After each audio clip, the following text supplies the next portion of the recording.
Hey guys, welcome back to the channel. This is story about what if Naruto Phenex hates Sirzechs part 1. Before I start, please do support for more amazing content and comments for part 2. Do consider to subscribe my channel and share my video to your friends and check out the description as well. Let's start the video. The Supernova. The Demonic Dragon. The Golden Flash. Fire Incarnate. The Devil with Holy Flames. The Phenex. These were some of the titles he was accustomed to being referred to. He was one of the 5 heroes of the Devil's Civil War, Naruto Phenex. Before he left, he was arguably the strongest of the 5, but after all these years, there's no argument. He is the strongest devil alive. Currently, he was sitting on a large rock and fishing in a river in Japan. He wore a jinbei and wooden sandals, as well as a bamboo hat. "Why are you here, old crow?" Naruto muttered as a figure appeared from behind him. The figure was a man in his mid to late 20s with black hair with blonde bangs hanging in front of his face. On his face was a small black goatee and had dark pink-colored eyes. On his back, however, were 12 wings as black as night, indicating he was a fallen angel. This was Azazel. He created the Fallen Angels organization, Grigori, and became its governor-general. "You're a hard man to find. 200 years continuously on the move made you near impossible to track." Azazel spoke as grin appeared on his face while Naruto simply looked at him, then turned back to the river. "I was a stealth operative, just as much as a powerhouse. Your spies only found me now because I could sense that you had an actual reason to find me this time instead of just wanting to keep track of me." "Yup. It's to visit and talk to an old friend," he said with Naruto's face not changing even once, which led to him sighing and changing his countenance to a more serious one. In the last decade there has been a group beginning to form that could very easily pose a threat to not only the human world but the underworld and heaven as well. This group is a little different from the other sort of groups or factions that have been put together in the past. Naruto nodded slightly while listening to what the man had to say. The group is not just solely one species but made up multiple divisions, each which has a different species of creature occupying it. Angels, fallen angels, devils, strays, magicians, yokai. You name it, they have all joined this group. He enunciated before his eyebrows shot up in surprise when he heard Naruto chuckle. "From the sound of what you're describing, I think I am correct when I say you are talking about the Chaos Brigade?" he asked, getting a bigger surprised look from Azazel. "You know?" he asked as Naruto snorted and rolled his eyes. "Of course I know. You don't think I would not know about a group like that getting together? You would have to be a fool not to take notice of something this big." "But how do you know them?" Azazel asked as the blonde snorted again. "Those idiots asked me to join, of course. When that didn't work, they tried to use force. The fools that tried are dead now." Azazel nodded, but in his mind he knew he would have to try and keep tabs on the blonde just in case he was lying. "Does anyone else know?" he asked, and saw Azazel shake his head. "No, but I think your old buddies the 4 Satans are beginning to notice. I have noticed Sirzechs and Ajuka sending some of their peerage out more and more lately on recon missions. The actions of the Chaos Brigade is beginning to get noticeable." "Not surprising," Naruto spoke before turning to look forward again. "So how is my old friend Sirzechs HM? I only kept up to date on my family's well-being. Stabbed anyone else in the back lately?" Azazel winced at the bitter tone he spoke in, mentally fighting over whether he should tell him about a certain piece of information. It was not known publicly around the world, but many higher-ups were aware of the situation between the 3 devils. Flashback. Many years after the Great War and the death of the Satans, the underworld fell into a civil war with the Satans' families wanting to continue their family's legacy and fight against the angels and the fallen ones, while on the other side were many of the remaining families of the 72 pillars that had been reduced to now just 34 that wanted peace and a new order. The conflict lasted for almost a decade until eventually 5 devils from 5 different families all stood together and pushed back the old Satan faction and secured the war in favor of the anti-Satan faction. Sirzechs Gremory, Ajuka Astaroth, Seraphal Citri, Falbium Glaciolabilas, and finally Naruto Phenex. Though young, each young devil boasted incredible raw power that left many shaking where they stood and could decimate entire countries at a time. Each with their own skill set and power. Individually they were powerful, but together they were near invincible. The strongest of the group, Sirzechs Gremory and Naruto Phenex, were best friends, rivals, and had known each other since they were in diapers. Sirzechs with the power of destruction and Naruto with the power of immortality and fire. The two quickly became names that struck fear into the hearts of anyone that heard their names. The civil war had taken its toll on every devil alive, but eventually the anti-Satan faction prevailed, with Sirzechs landing the final and deciding blow to Riservan Levon Lucifer and securing the victory for the new devil faction. With this, the old faction retreated and hid while the underworld quickly began to change under its new management. With the leaders gone, the five stepped up to take responsibility of the underworld and to protect its people and everyone that lived and breathed in their home world. Before this could continue, a problem arose, one that surprised many and shook the friendship between Sirzechs and Naruto. Despite being best friends, the two had their arguments from time to time and had their own opinions on certain matters. However, many were left surprised when the very thing that caused tension between the two to rise was not a thing or an object, but in fact a person. A woman called Graphia Lucifuge. Graphia was a beautiful woman from one of the extra demon families that was seen by many as the perfect female devil. She had beauty, she had brains, she had power, and had an attitude that could keep even the foulest of male devils in line. She had originally been on the side of the old faction, but after meeting the five heroes of the new faction, she defected and became a powerful ally for the new group. She quickly stood out to everyone, but none more so than Naruto and Sirzechs. At first, she had taken a shine to Naruto, and the two quickly became a couple and had spent many months together in their own bubble of love. But while Naruto had given his heart to Graphia, her eyes and her heart was secretly yearning for another. It was only a few weeks after the defeat of the old faction that Naruto had returned home to find his girlfriend's clothing spread across the floor, along with male clothing that definitely did not belong to him, and could hear voices coming from their room. Every step he took caused a bit of his heart to crack, until eventually it broke when he found Graphia in their bed with none other than his best friend Sirzechs. What happened next led to Sirzechs almost being burned to a crisp and reduced to ashes as Naruto went into a fit of rage as he attacked his now former friend.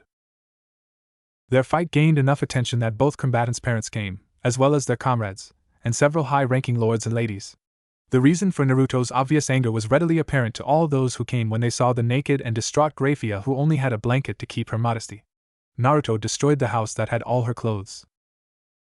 In his absolute fury, he very nearly killed Sirzechs with a flame so white it was nearly thought to be holy in nature. Naruto hovered above the beaten Sirzechs with his hand raised to the sky while a massive ball of white fire continued to grow in both heat and size. The only thing that stopped Naruto from turning the already battered Sirzechs into ash was his own mother. Even as her skin and bones continuously melted and regrew under the heat Naruto was generating, she crawled and dragged herself to his back and tried to hug his back. She couldn't even touch him because he was radiating so much heat. Her arms disappeared before they could even touch him. She tried to call out to him, but with mangled vocal cords, she could only let out a barely audible gurgle. It was enough to gain his attention, though, because he turned to look at her, then grimaced at her half-melted and constant healing form. He relented on his heat, and that allowed her to heal enough to rasp out what she needed to. "You'll destroy the underworld with that attack." Gritting his teeth at that fact, he dissipated his gigantic fireball and looked down at the now unconscious form of his former friend. He scowled at the red-headed traitor, then left. He didn't need to look at them to know that Graphia was already by Sirzechs' side, and that fact shattered his already broken heart. The fight that made the entire war look insignificant in comparison and lasted for almost 3 days straight, with either of the fighters giving either a moment of rest, and which shook the entire underworld to its core. Enormous parts of the underworld had been reduced to rubble, and would take years to rebuild, though thankfully no one was harmed after being evacuated to somewhere safe. He told no one where he was going, not even his family. All he left was a note saying he was going away and he probably would not be back for a long time. Afterward, his leaving the underworld moved on and rebuilt. The remaining 4 heroes of the Devil's Civil War took up the mantle of the old Satans and became the new 4 great Satans, with Sirzechs being the leader of the 4 and taking up the mantle of Lucifer, while Ajuka took Beelzebub, Seraphol took Leviathan, and Falbium taking Asmodeus. Then some time down the line, Ajuka created the evil peace system. With so few pure-blooded devil left and half of the 72 pillars now extinct, they needed to repopulate the underworld somehow, and that eventually led to the evil peace system. A system that allowed human and other creatures and people to be reincarnated and turned into devils. Flashback end. What was the last you heard about Sirzechs and Graphia? Azazel asked, and noticed the twitch in the blonde's hand when he said her name. Only that he and her were living a happy life as the mighty power couple of the underworld. A story similar to Romeo and Juliet. It would seem that way, and it seems that they also had a kid together. Azazel said, noticing the devil's attention was now firmly on him. I see. Naruto stated, trying to keep his emotionless mask on his face. Why do you keep phrasing it like that? Azazel sighed while rubbing the back of his head before he spoke. Because I believe that they aren't together anymore. Silence. What prompted that assumption? Naruto whispered. I've managed to hide a listening device planted in his office, as well as one in his home for a good while before they were discovered and destroyed. She keeps that emotionless maid facade up 24/7. I know for a fact they sleep in different rooms. Some human married couples do that, but devils are creatures of sin, so it doesn't make sense for them to have such modesty, especially in the privacy of their home. Then there's the fact that their supposed child has none of her features. Naruto stayed quiet for a long time afterwards, and Azazel had enough tact to allow him a moment of silence. Finally Naruto spoke again. We got off track. That's not the reason why you came here. Why come to me with this information? Why me of all people? Well, that's easy.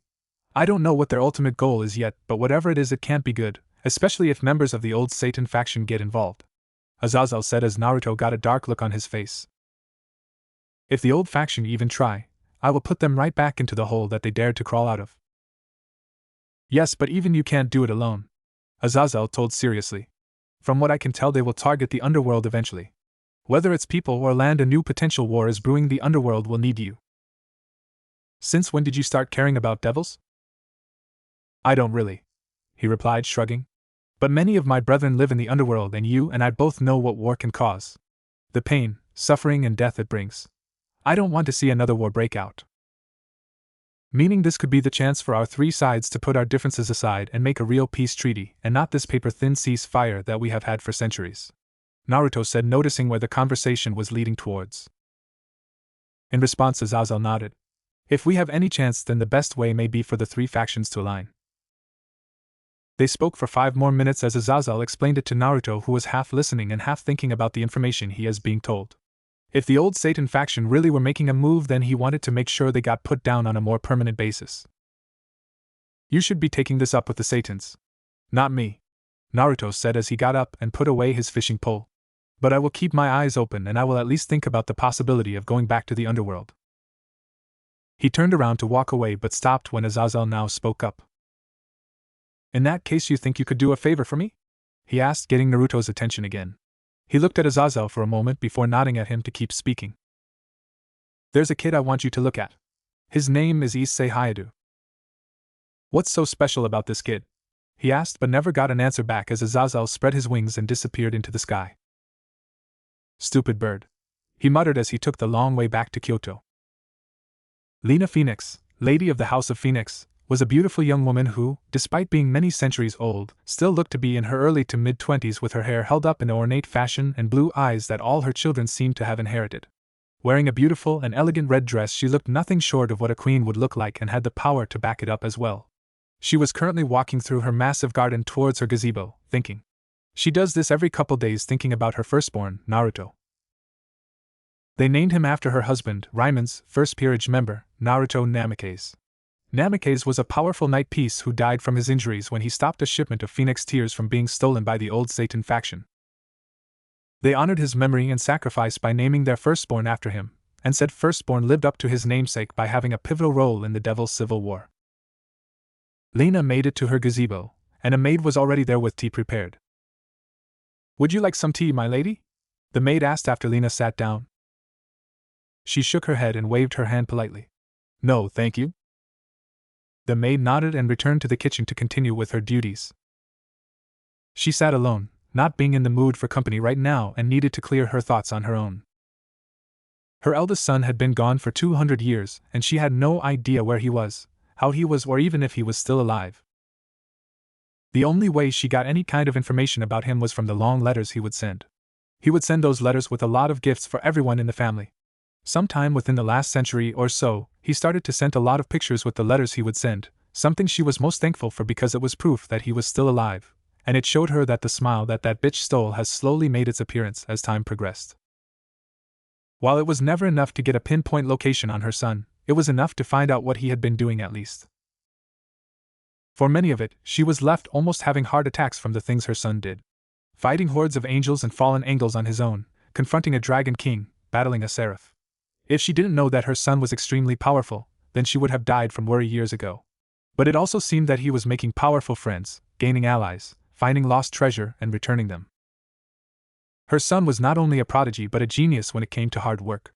He didn't get his great power from slacking off. He would spend entire days, weeks, even months training nonstop to fully control and advance his powers. Naruto's power had always been an oddity though. He had the full Phenex powers like other members, but the first thing they noticed was his flames were not red-orange like normal fire but were instead golden. Golden demonic fire that had the potential to be as hot as the sun. They were significantly more powerful than normal fire, and even his wind affinity was nothing to joke at. Layla made sure he trained extensively in both element aspects. The second oddity that stood out about her son was his demonic power in general. It was far higher than most devils, and even when he was young his raw power was already on par with a seasoned high-class devil. Naruto Phenex was most likely the strongest devil of the Phenex family that there ever was, and it was because of him that their power equaled and rivaled families like the Gremory, Citri, Astaroth, and Glaciolabalas. It made her proud knowing her son was on par with the four great Satan, and that he had played a pivotal role in ridding them of the old faction. But with him gone, their overall power was now below those four families, since Naruto was the ace of their family, and while her children had potential and her second son Revel making a name for himself, it paled next to her oldest. Then there was the Gremory family that left a bitter taste in her mouth and made her face scrunch up in distaste. Her relationship with the Gremory family had all but been severed after their eldest son and now daughter-in-law had broken her son's heart. There was a time when she and the Gremory matriarch, Venalina Gremory, had been best friends and had grown up together, even when Venalina was still a Bale and neither had married or had children. But after the incident and watching her friend welcome Grafia into their home happily, the two had been strained greatly and rarely conversed with one another. The Phenex family still allied itself with the Gremory family in business terms, and Lord Phenex still spoke often with Lord Gremory. They had even arranged a marriage between her third son Riser Phenex and their daughter Rias Gremory, though she doubted it would happen since the Gremory girl was doing everything possible to get out of it. "Mama."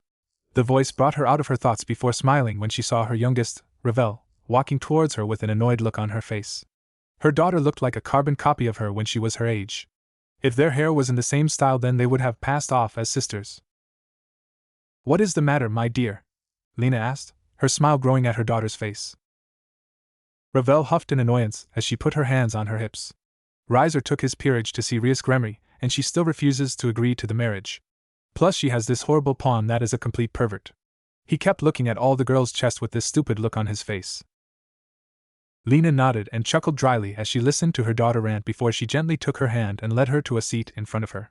Taking her hair out of the pigtails, she summoned a brush before she gently started brushing down her daughter's hair. Revel just continued to talk about the perverted boy and the Rias Riser situation while Lena offered an ear to listen. Revel slowly turned her head to look at her mother and noticed the far-off look that was on her face. "What's wrong, Mama?" she asked, recognizing when something was wrong with her mother. She got a sad smile on her face. "I'm just thinking about your brother, and wondering where he is right now." Revel quickly understood which brother she was talking about, and nodded as she shifted in her seat and clenched the skirt of her dress. The subject of her eldest brother was kind of taboo in the Phenex home because any mention of him would make their mother worried, despite the letters. Even her father was careful when bringing up the oldest son. "Do you think he would like me?" she asked timidly and quietly. She had never met her eldest brother since he had left long before she was born. She had seen the pictures and had heard what he was like from devils that knew him. He was brave, kind, silly, and protective to the people he loved, and could be ruthless and cold towards those that threatened him or his people. She felt the hairbrush stop moving along her hair and get gently pulled out. Before she could say anything, she felt her mother's arms wrap around her from behind and gently squeeze her hands while her mother's lips gently pressed on the back of her head. "He will. I know he will. And when he comes back, whenever that may be, we can make new and happy memories with him. I'm sure he will love spending time with his little sister. So do not fret, my child," she soothed. The mother and daughter shared a peaceful moment together, as they enjoyed one another's company as they thought about their lost family member. Beside them the Phenex symbol appeared, and the third son Riser appeared out of it with an angry expression on his face, with his entire peerage aside from Revel behind him. "No rest for the wicked," Lena sighed inwardly as she prepared to listen to her son's complaints. "You're thinking too hard again," a whispered voice sounded. Naruto felt a pair of long, smooth arms wrap around his shoulder as well as a nibbling feeling coming from his ear. Naruto patted the smooth arms and let out a dry chuckle before he turned his head and looked at the beauty that leaned across him. The person behind him was a beautiful woman with long blonde hair, gorgeous amber eyes, and carried a playful smirk on her face as she nuzzled into him. Though the most noticeable features she carried were the golden furred ears on top of her head, and the 9 gold tails with white tips at the end. "I'm surprised you're up so early, Yasaka-chan. Usually, you're a late sleeper," he said, and let out a low chuckle when she slapped him on his bare chest while pushing her assets against the back of his head. "I would, but I have this particular itch that needs to be scratched," she purred as he raised an eyebrow. "I was hoping you could help me with it." "You're insatiable, you know that," he said, making the woman grin. "What were you thinking about?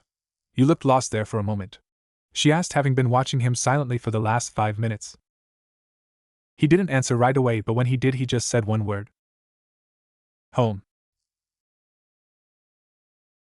She now sighed as she rubbed her cheek against his, showing him that she was there for him.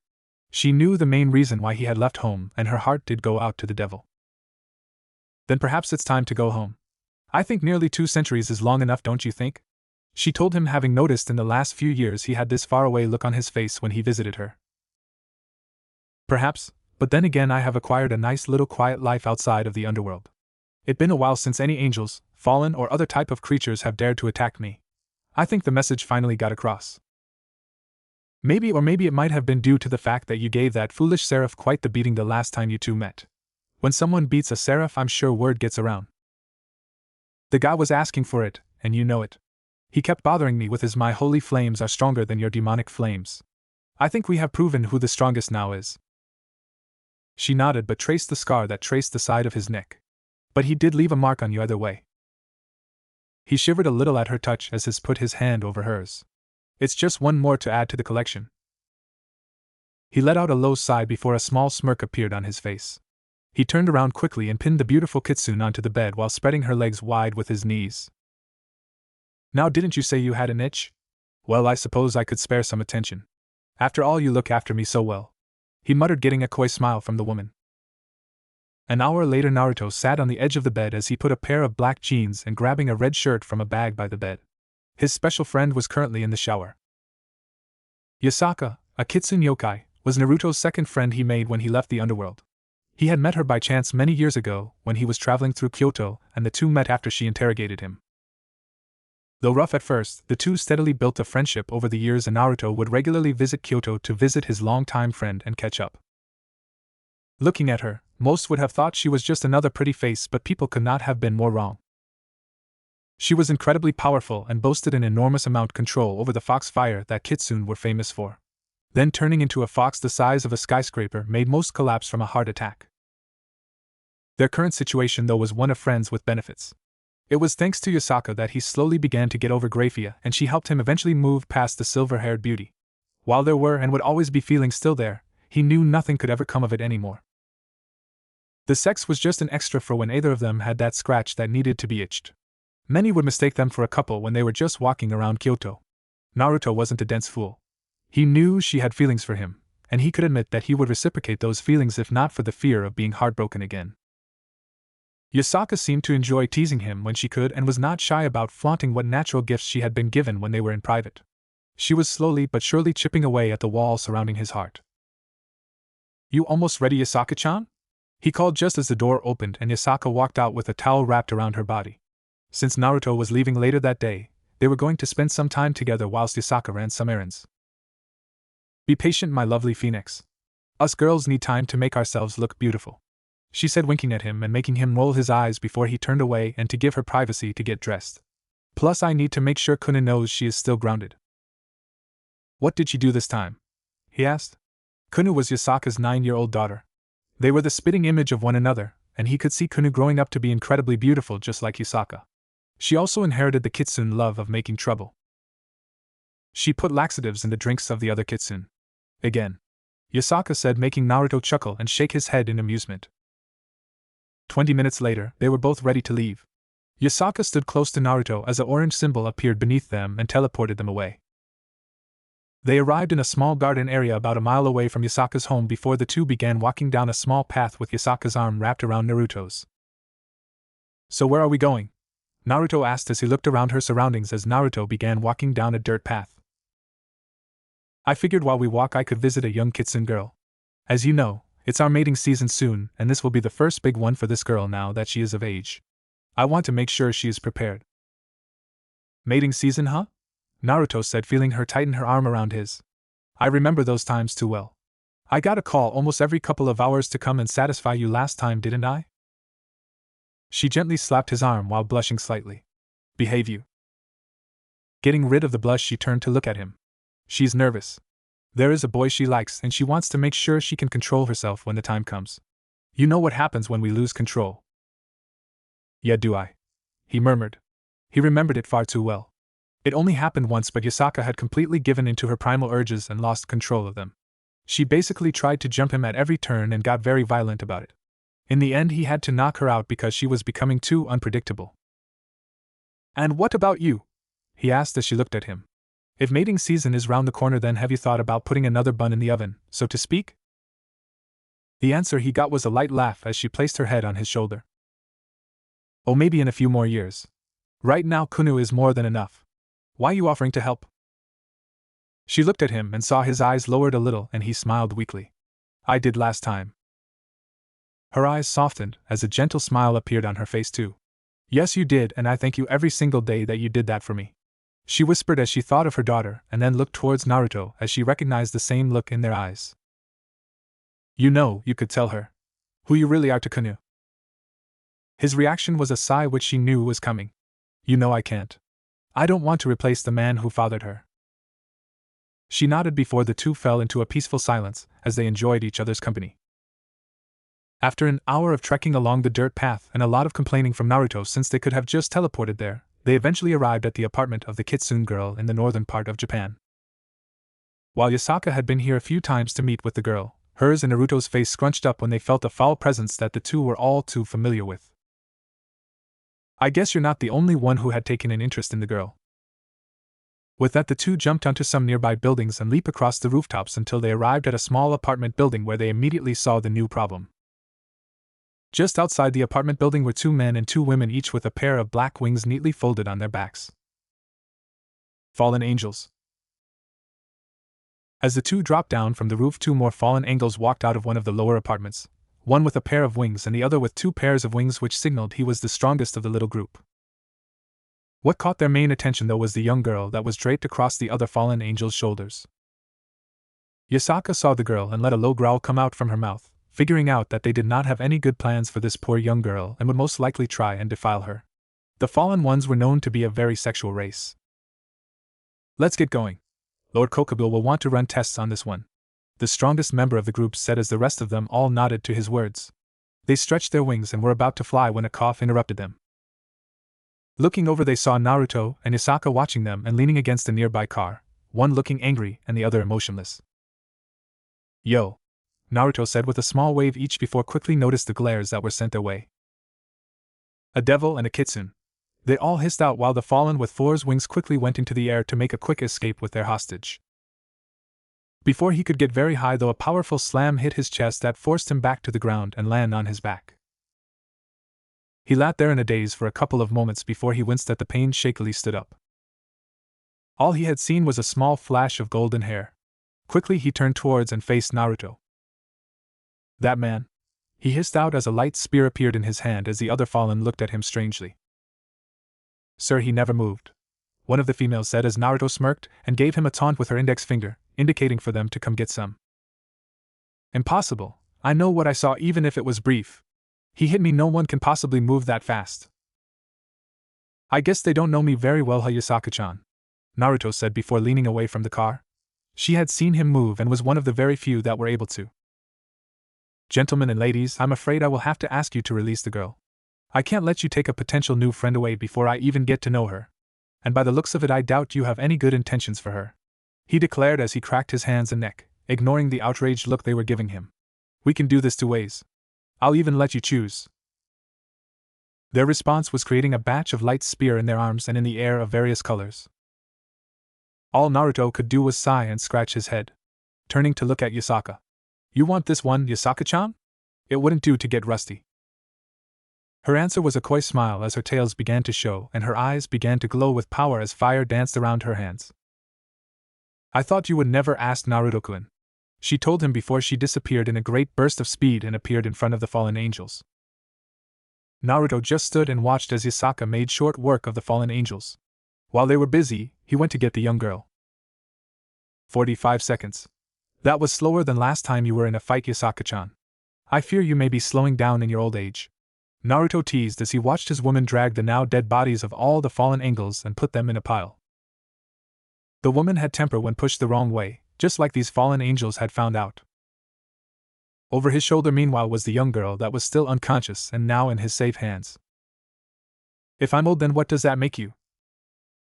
Wizened, of course, he said, giving her a big grin which only served to make her eyes roll before placing the last body down on the pile. Watching as she moved to stand next to him, Naruto clicked his fingers and watched as fire erupted from beneath the pile and began burning at the bodies. So, what now? Now we go back to my home and we wait for this one to wake up. I want to make sure they tried nothing on her while they were in the apartment. Plus I need to make sure Kuno is behaving. Naruto sighed before smiling, having been used to her attitude for nearly 200 years. She knew him just as well as he knew her. Clicking his fingers again, an orange Phenex seal appeared underneath them and teleported them away, leaving the bodies to burn into nothing but ash. So that's Rias Gremory. Naruto spoke as he stood by a tree, watching the young heiress revive an ordinary-looking human. She was a beauty with the familiar red hair and blue-green eyes that he recognized all too well. If not from the hair, then he would have mistaken her for Venelina Gremory and could easily recognize her as Lord and Lady Gremory's daughter despite never formally meeting her. She looks like Sirzechs with tits. He snorted quietly to himself. Why has she allowed the crows to roam freely in her shared territory? He took a closer look at the revived boy. A sacred gear, but it feels different from the others I have seen. It feels stronger. A Longinus, maybe? He scanned it with his senses and played back in his head all the sacred gears that he was aware of, had seen and read about over the years. After a moment of silence, and he sucked in his breath. The boosted gear. So this is the newest wielder. I hope you're resting well, Elsha. No wonder Azazel was so interested in this kid. He watched as Rias took a hold of Issei, then disappeared. He did the same. This was a secluded place that he had created for himself. A place to meditate undisturbed. Of course, few knew about this location. But he knew no one would ever visit him unless it was absolutely necessary. No one. Shiva. Except him. Shiva broke his meditation with a resigned expression, but Naruto did not miss the small smile on Shiva's face. Still, he pouted. Your best friend came to meet you and this is the face you make? I am hurt. Shiva gave him a blank look. I felt you when you entered the Hindu faction's domain. There was no need to shout. I am sure even the Asgardians now know where you are. You don't have to be so dramatic. Naruto snorted. If I want others to know about my location, trust me, I have a flashier way of doing that. Of that I have no doubt. Shiva smiled and then closed his eyes. As he released his breath, his form started to change. Normally, Shiva would have the appearance of a 12-year-old handsome boy, with green and black hair. It made him more approachable, at the same time less noticeable. But with Naruto, he would always take his natural form. 6 and 5 feet tall, lean build with longer hair. To others, his light blue skin would stand out the most, but to Naruto, it was his eyes. Shiva's eyes did not have any unique pattern, but they failed to hide the bottomless divinity and the infinite knowledge that Shiva possessed. So, my best friend, what do you want now? Naruto took a step back, his hands going over his chest. How dare you! After all I have done, after all the ramen we shared. Is this how? Shiva continued with his flat stare, making Naruto fold his hands and click his tongue. Fine, you sound like I only visit you when I need something. I wish it was something as simple as that, Shiva chuckled. Instead of pulling me into troubles. Hey! Naruto protested. You enjoyed every bit of those. Heck, after all our fiasco, I am the one who cleans up our mess. Shiva raised an eyebrow at Naruto's comment, making him blink. A second later he let out a sheepish smile. Well, most of the time. With a bright smile, Naruto came forward and bumped his fist with Shiva's. At first, Shiva was not overly fond of this greeting. But it was either this or a bear hug. So, what kind of brilliant idea you came up with this time? The sarcasm was not lost to Naruto, but before he could retort, Shiva stopped him. Look, we know each other quite well. It is true that whenever you have time, you would visit me for a cup of chai or ramen. Now, if it is just for chit-chat or catching up, you would not have barged into the Hindu faction's territory like that. Usually, you would have sent a formal notification before visiting me. Naruto sighed, then sat on the ground, Shiva following the action. I do have a rather crazy idea, but not really the harebrained scheme I usually come up with. Shiva tilted his head in curiosity. Sighing again, Naruto answered Shiva's unasked question. I'm thinking of returning to the underworld soon. Shiva smiled one of his most genuine smiles. I think that's a great idea. You've healed and grown, both mentally and emotionally. You've also grown in power and skill. I'm sure you also miss your family, so I think it's been long enough. Shiva remembered the first time he met Naruto. Flashback. Shiva sat on his mountain, as he usually does, but he wasn't meditating this time. He felt someone enter the territory belonging to the Hindu faction. He found that a strange notion due to the fact that the Hindu faction was so feared. The Trimurti was one of the top 10 strongest beings in creation, so that fear is somewhat warranted, despite the fact that none of them did anything to warrant such fear. Back on topic, he focused his empathetic sense on the new arrival and was met with its sadness, loathing, and an overwhelming amount of emotional pain. The intruder made a teleportation circle and appeared before Shiva. Shiva looked on in curiosity and empathy at what he now knew as a devil in a hooded cloak hiding all his features. Hello? May I ask what brings you to the Hindu faction? Shiva asked politely. The devil didn't speak. He just took what looked to be a breath in resignation and charged with a fist cocked. Shiva didn't react, but the scenery changed immediately. It was a rocky field with a plain cloudless sky. Nothing could be seen as far as vision could go. This place was one of Shiva's personal realms to train and to mediate when he really wanted to be alone. The devil stumbled a bit when this happened, but quickly regained his momentum and charged Shiva again. Shiva evaded and blocked with absolute minimal effort. Why are you doing this, friend? The devil didn't answer. He began to use his magic shoot flames at Shiva, but Shiva continued to dodge and evade. Shiva idly thought about his attacker's motive. He could easily sense that the man in front of him was very powerful. The devil could actually make Shiva put in true effort in their bout, but the devil is holding back a lot of his power. His emotional state is indicative of one who suffered a massive heartbreak. He is deliberately holding his power back, as well as purposely making his attacks sloppy even though it's obvious he is experienced in battle. He came directly to a faction that all the others fear entering, and began attacking one of its leaders. As Shiva made a list of all he knew of his attacker, he came to a dreary conclusion. You're trying to kill yourself. The devil hesitated, then began attacking harder. Just fight back. Please. The desperation in the devil's voice made Shiva pull him in for a hug. Startled, the devil didn't do anything for a moment, before trying to break free. My wife has the domains of love and devotion. In our marriage, she taught me how to spot certain things, like heartbreak. While I went through a heartbreak myself, I can sense your heartbreak is different from the one I went through. Come. I welcome you to my home within Mount Kailash. You can tell me your story, and I'll listen patiently, Shiva said, still holding the devil, who stopped trying to break free. Flashback end. Shiva then became Naruto's first friend and pseudo-therapist. He taught Naruto how to properly meditate, was the catalyst to Naruto beginning to move on from his pain. You really think it's a good idea? Naruto asked in apprehension.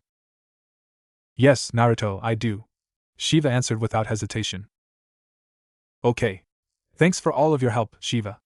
I doubt I'd ever be able to repay the kindness you and your family has shown me, Naruto acknowledged. We were happy to help. We don't need any repayment. Getting up, they shared a hug, and Naruto left in a teleportation circle.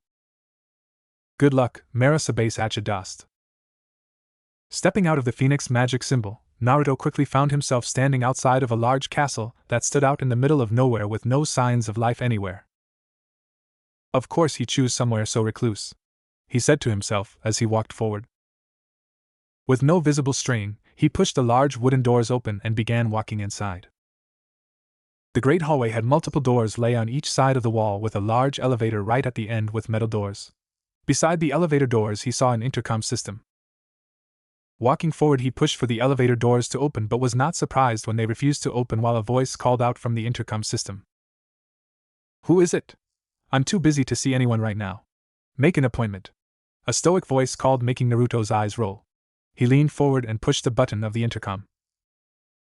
Hey, dumbass. You either let me down to that maze you call a lab or I'll burn this place to the ground and roast your ass. He replied with silence for half a minute until the voice came back. Naruto? He heard the sound of a camera, and he looked up to see one zooming onto his face. With a smirk, he waved at it, then watched as the elevator doors opened. Stepping in, he didn't even press a button before he was going down. After a minute, he felt the elevator stop, and the doors opened. Walking forward, he found himself staring at a large warehouse-like room with countless test tubes, crash test dummies, machines, tanks, giant chess pieces, and all kind of oddities that he would expect from the devil he was visiting. He strolled at a leisurely pace towards the powerful and recognizable signature. Ajuka, Naruto said, letting a small smirk appear on his face as the man in question turned around and lifted his welding visor to reveal a young man the same age as Naruto. Ajuka was a bewitchingly beautiful and attractive young man appearing in his early 20s, with light blue eyes and green hair that is slicked back. While other devils would have worn royal-looking robes specifically designed for pure-blood devils, Ajuka stuck with a tattered pair of jeans and a greased shirt that had rips going up and down the sleeves, and worn boots. Naruto Phenex. It's about damn time you came back, Ajuka declared, standing up, his stoicism cracked with a small smile. The two grasped hands before going in for a one-armed hug, patting the other's back as they did. I needed the time to heal and mature. Sorry it took so long. Ajuka nodded, understanding completely. So you've returned fully, or is this just a visit? This is a visit for now. I've heard about your creation of the evil peace system back when it was first made. Hats off to you for that one, by the way. Ajuka mocked, bowed, and motioned for him to continue. I'm here to ask if you wouldn't mind creating a set for me. You serious? Ajuka asked skeptically before Naruto nodded. Why now of all times?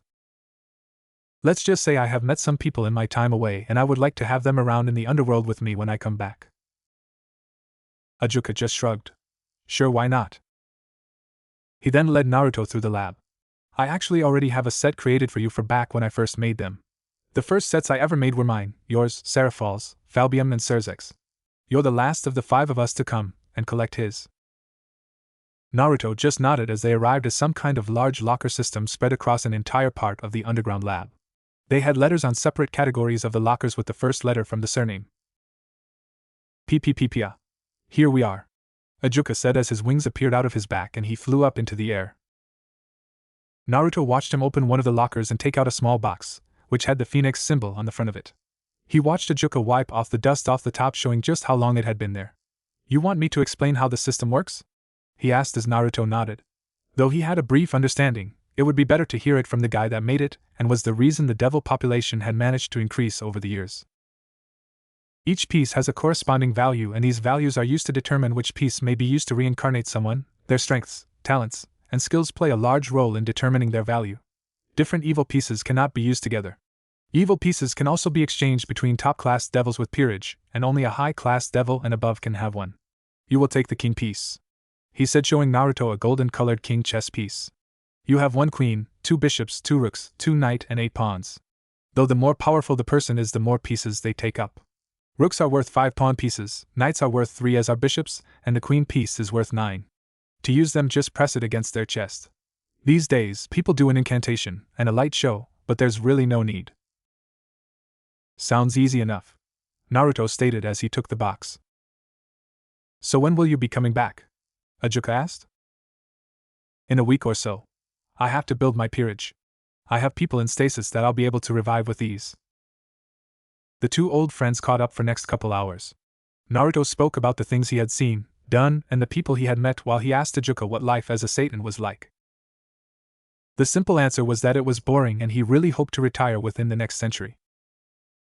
Being a Satan was not all it was cracked up to be. Graphia sighed as she just finished her rounds for the day and headed back towards her bedroom. She had just put Milikast to sleep and was looking forward to have her body soaked in a nice warm bath. Entering their room, she quickly undressed and folded her clothes into neat piles, then made her way to her bathtub. She turned the tap on and added the necessary bubbles as she prepared herself for her bath. She undid her braids and let her silver hair fall natural to the ground, stopping just above her knees. As the water ran, she just stood and waited completely naked while dipping her foot in the water to check the temperature. A routine she had done for as long as she could remember. She sighed happily as the temperature that hit the soles of her feet and gently submerged herself. 5 minutes later she lay comfortably in the bubble-soaked bath as a delightful hum came from her lips, enjoying the warm water soak her skin as she washed her arms with the soapy water. As she soaked in the warm bath, her mind traveled to the past years that she had spent with the Gremory family who she once called her own. They had been welcoming towards her, and the marriage between her and Sirzechs had been a boon to not only the family but the devil community. She remembered that day well and was a fond memory that she would always remember. Unfortunately, a memory is all that it'll be, since she and Sirzechs were no longer together. In order to keep her safe from those that want her dead, the fact that she and Sirzechs were divorced was a secret. Grafia Lucifuge never had much to regret. She was a by-the-book devil who followed the rules and only disobeyed them when she believed it was harmful to others. She didn't regret betraying her family since it gave her a better life in the end. She didn't regret continuing being the maid of the Gremory family despite the divorce. With their continued support despite all the animosity she faced with other pillar devils, she felt she should help them in any way that she could. She didn't regret marrying Sirzechs, despite the divorce, because she gained a great friend in the end. But the one thing she did regret, and still haunted her to this day, was the way her relationship ended with Naruto Phenex, the man she loves. She had never intended for him to find out the way he did, and the look on his face when he saw Sirzechs and her together was just too painful to put into words. The heartbreak and the rage that followed was enough for her to shake at the mere memory. The affair between herself and Sirzechs was not planned in any way. It was meant to have been a one-time thing that they would both forget about, but neither did. What they didn't know then was that after each battle, it was normal to feel amorous. For devils, who are beings of sin, the lust they feel after a battle is greater than a human's. Sirzechs and Grafia were not only often in battles together, they were also each other's first time. That factored into their consistent after-battle affairs, and they assumed what they felt for each other was love. The fact that she and Sirzechs had betrayed him in the bed that she and Naruto had shared for so long and made love in many times always made her feel guilty. He had built the home just for them to one day build a family. That had been burnt down in the wake of his rage when he discovered their betrayal. While she thought back, the idea of a family with Naruto had always made her smile. The idea of having little blonde-haired and silver-eyed sons and silver-haired and blue-eyed daughters were enough to make her heart soar. While they were nice thoughts inwardly, she had always felt as if a part of her knew it would never happen. She still remembered one of the last intimate moments she shared with Naruto. It had been similar to how she was now. She had been lying in the bath when he came in and gave her one of the famous smiles of his that were enough to make most women quake at the knees. He had then massaged her feet, then washed all up her body with a sponge before she had pulled him into the tub. They made love to one another, cleaning themselves as they got dirty. Naruto had always been an amazing lover. It was only the next week that it had all fallen apart. It was something she would always regret for the rest of her life. She hated that she strung him along like she did, but she felt she couldn't deny her heart any longer. It wasn't fair on her or on Naruto. She loved Naruto, but she thought she was in love with Sirzechs. Her betrayal towards him was almost legendary in itself, and was kept very quiet among the 34 pillars, with only the lords, ladies and heirs at the time being aware of what happened. Not even her sister-in-law, Rias, knew the story, and for that she was thankful. If word had gotten out that the strongest queen and the current Lucifer had betrayed their closest friend and love in such a way, it would have had disastrous effects on their families and on stability of the underworld as a whole. She did not want to be sent cold looks from the red-haired girl, or the younger devils like she got from most of the older devils.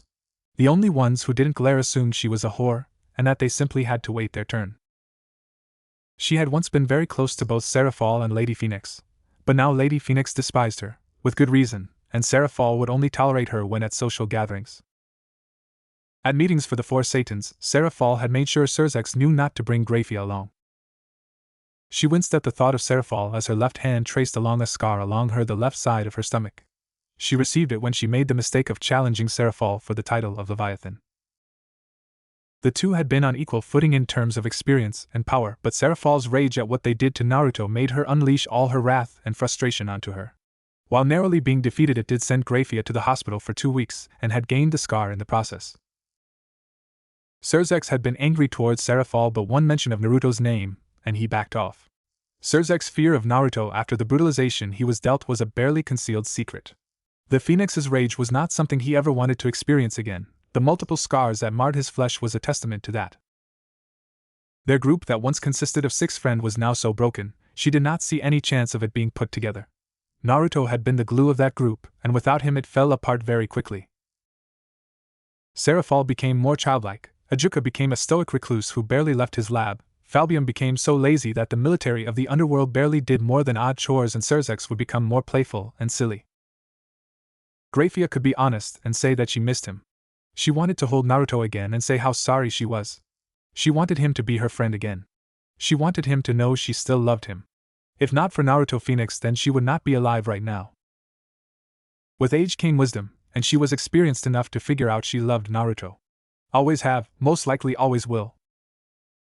She wanted to be held by him again. She wanted to bathe in the unconditional love he gave her. She wanted the security his presence gave her. She wanted him. She spent the rest of her bath masturbating and reminiscing on better times. This place hasn't changed a bit. Naruto looked up at the entrance of the Phenex mansion. The large royal-looking Phenex palace had not changed in any way during his absence. Beautiful roses decorated the walls of the palace in warm colors of red, orange, purple and blue, while the pillars still had the burning torches always on to guide their guests to the front door. Walking forward and walking up the large door, he grabbed the handle and gently pushed it open. Walking inside, he had to stop and look around at the large hallway as many memories of his childhood rushed back to him. He had taken his first steps in this hallway, and remembered waiting on the large staircase for his parents to come home with his little brother Rival. On the walls were pictures and paintings of the family, including the ones he sent. The largest was a painting of his parents gazing at each other lovingly. His parents were actually both from the Phenex family. His father was part of the main branch of the Phenex family, while his mother was part of the branch family. It was not uncommon for family members to marry other members of their family. Almost all of the other devil families did it, including Lord and Lady Citri, who were second-are cousins as well.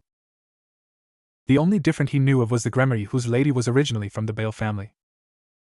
"Who are you?" he heard from behind him.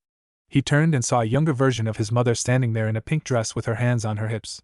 She had a pink fan in her hands and was staring at him intently. The resemblance was uncanny, and it was then that he realized this was his little sister Ravel he had heard about. "Why are you staring at me?" she asked, feeling a little irritated from his stare. He shook his head a bit, then smiled at her. "I'm sorry, Ravel. I'm just a little surprised by how much you like our mother. The resemblance is quite uncanny, really." "Our mother?" she asked, looking him over, and the gears in her head began to click and she began to realize who this man was.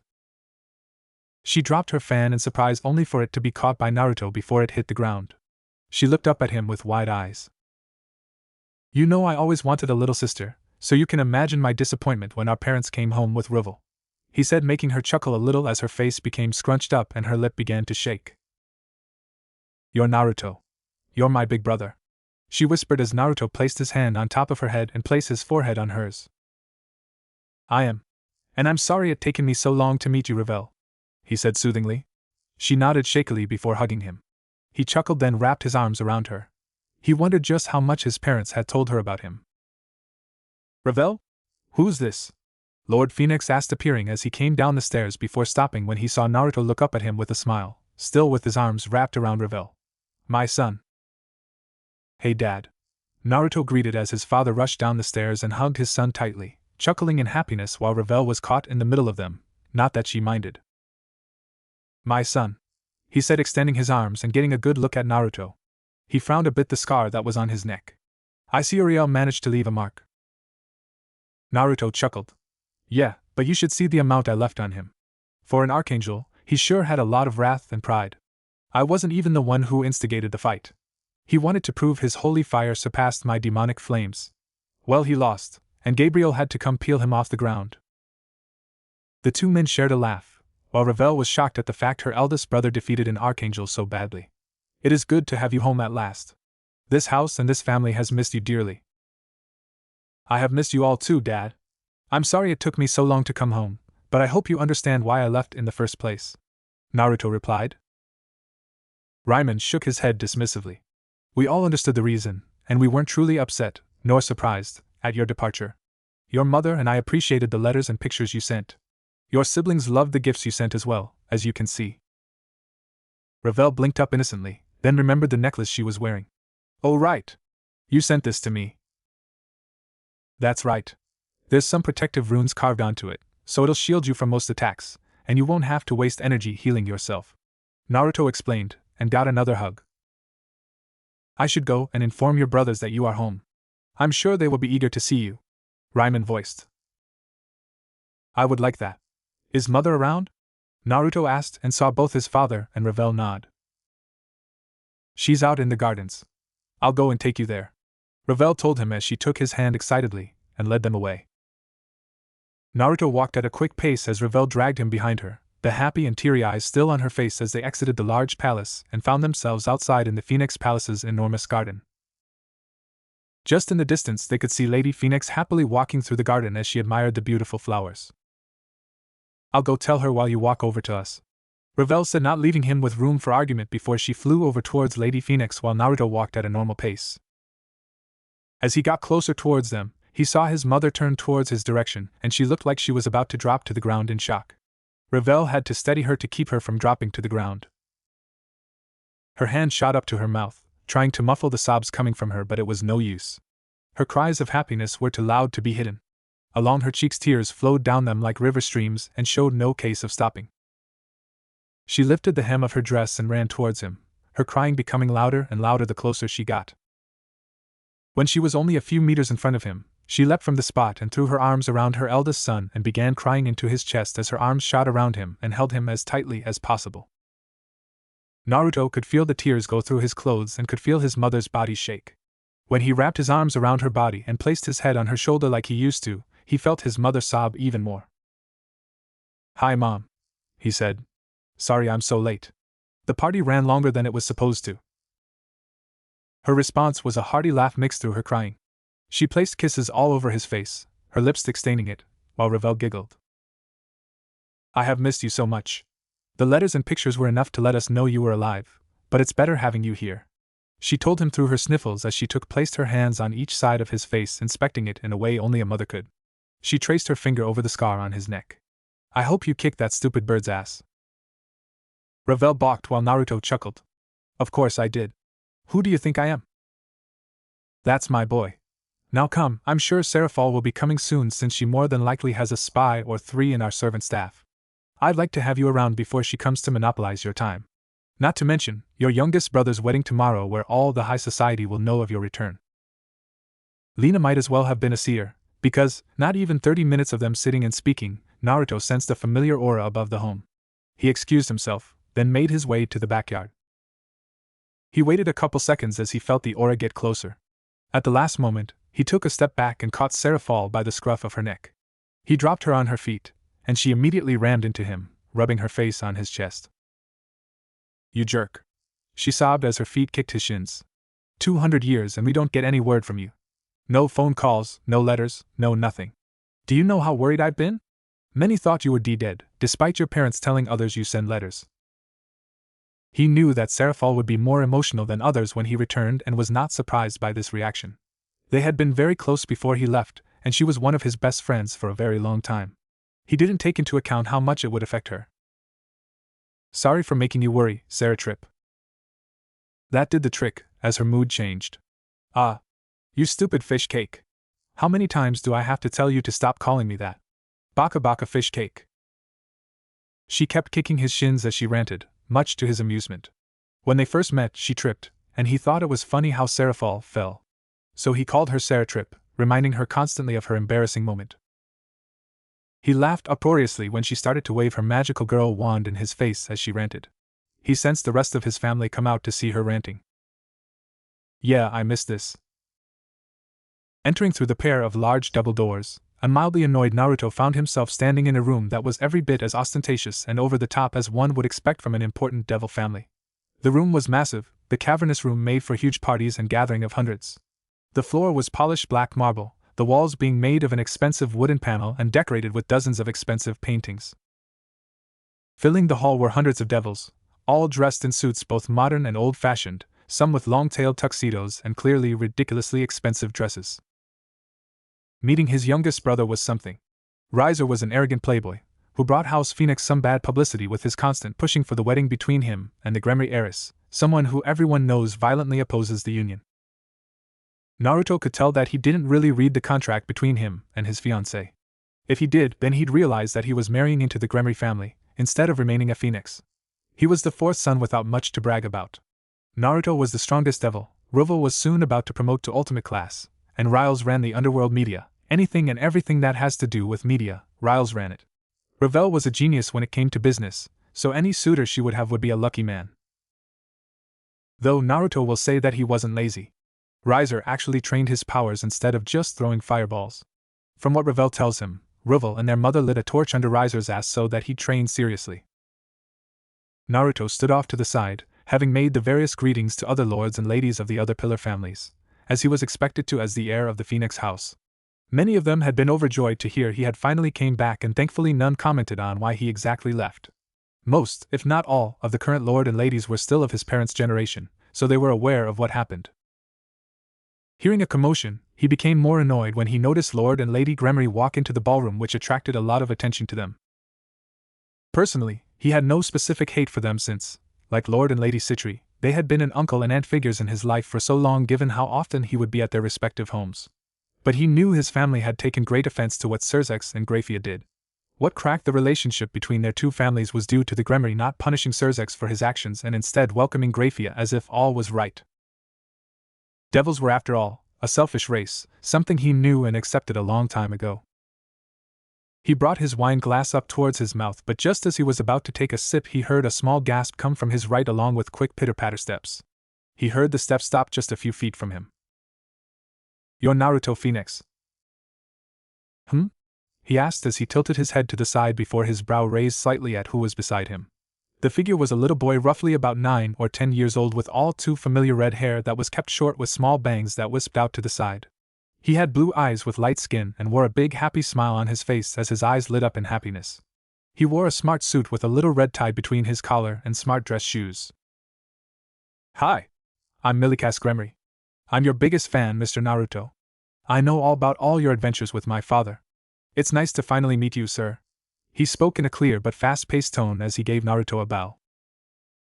"Nice to meet you, Milikas." Naruto gave him a polite smile, then turned his attention elsewhere, but after a few moments he realized Milikas was still standing there looking up with his as if light was shining out his ass. "Was there something you wanted to ask? Did you really fight the old faction with my father and the other Satans? And did you really scar the Leviathan descendant so badly she fled?" Naruto had to raise an eyebrow at the curious child, but then remembered when he was younger. He and Sirzechs had been similar when they got to meet older and famous devils like he was today. To satisfy his curiosity he nodded.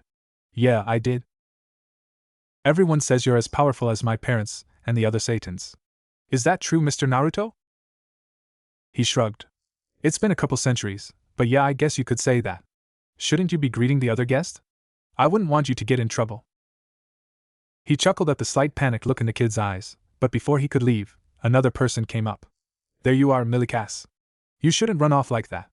You have people to greet." A familiar voice called out as Naruto watched a beautiful brown-haired woman in a dark red dress approach them and gave Milikas a reprimanding look. Beautiful jewels decorated her wrists, and neckline with black devilish heels on her dainty feet. Looking at her, he would have said she was Rias Gremory's sister. Despite this, Venelana Gremory was roughly around 500 years old, similar to his parents and the Citris.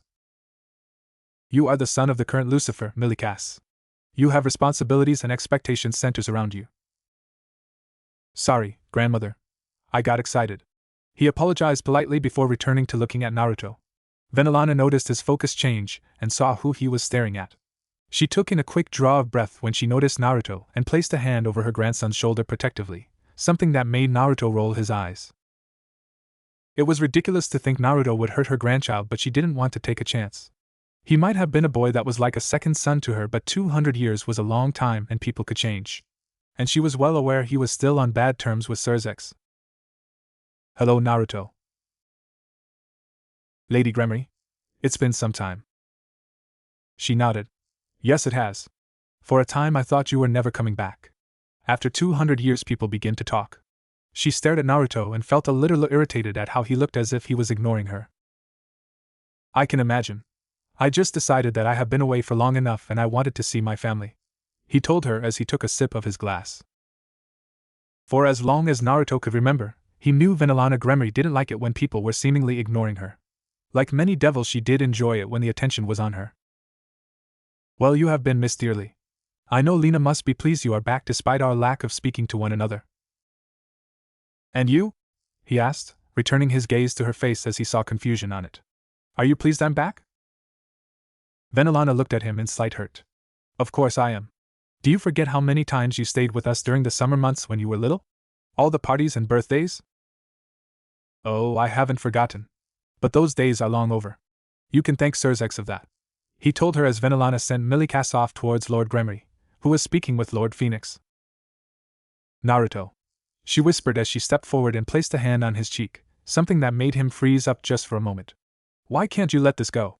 What's done is done, and this needs to end. I hate seeing you and Sirzechs like this. Naruto narrowed his eyes, then briefly raised his body temperature enough to burn her hand off his face.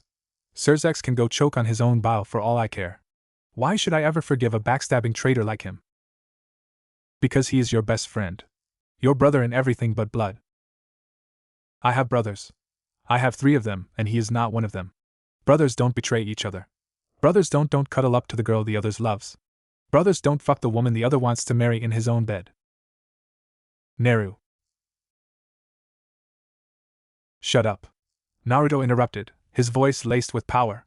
Your son slept with the woman I loved in my bed, in my home that I built by myself to one day make a family with her.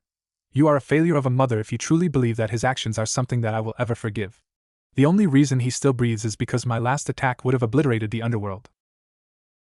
Venelana didn't say anything as Naruto's words cut into her while his intense eyes locked her in place.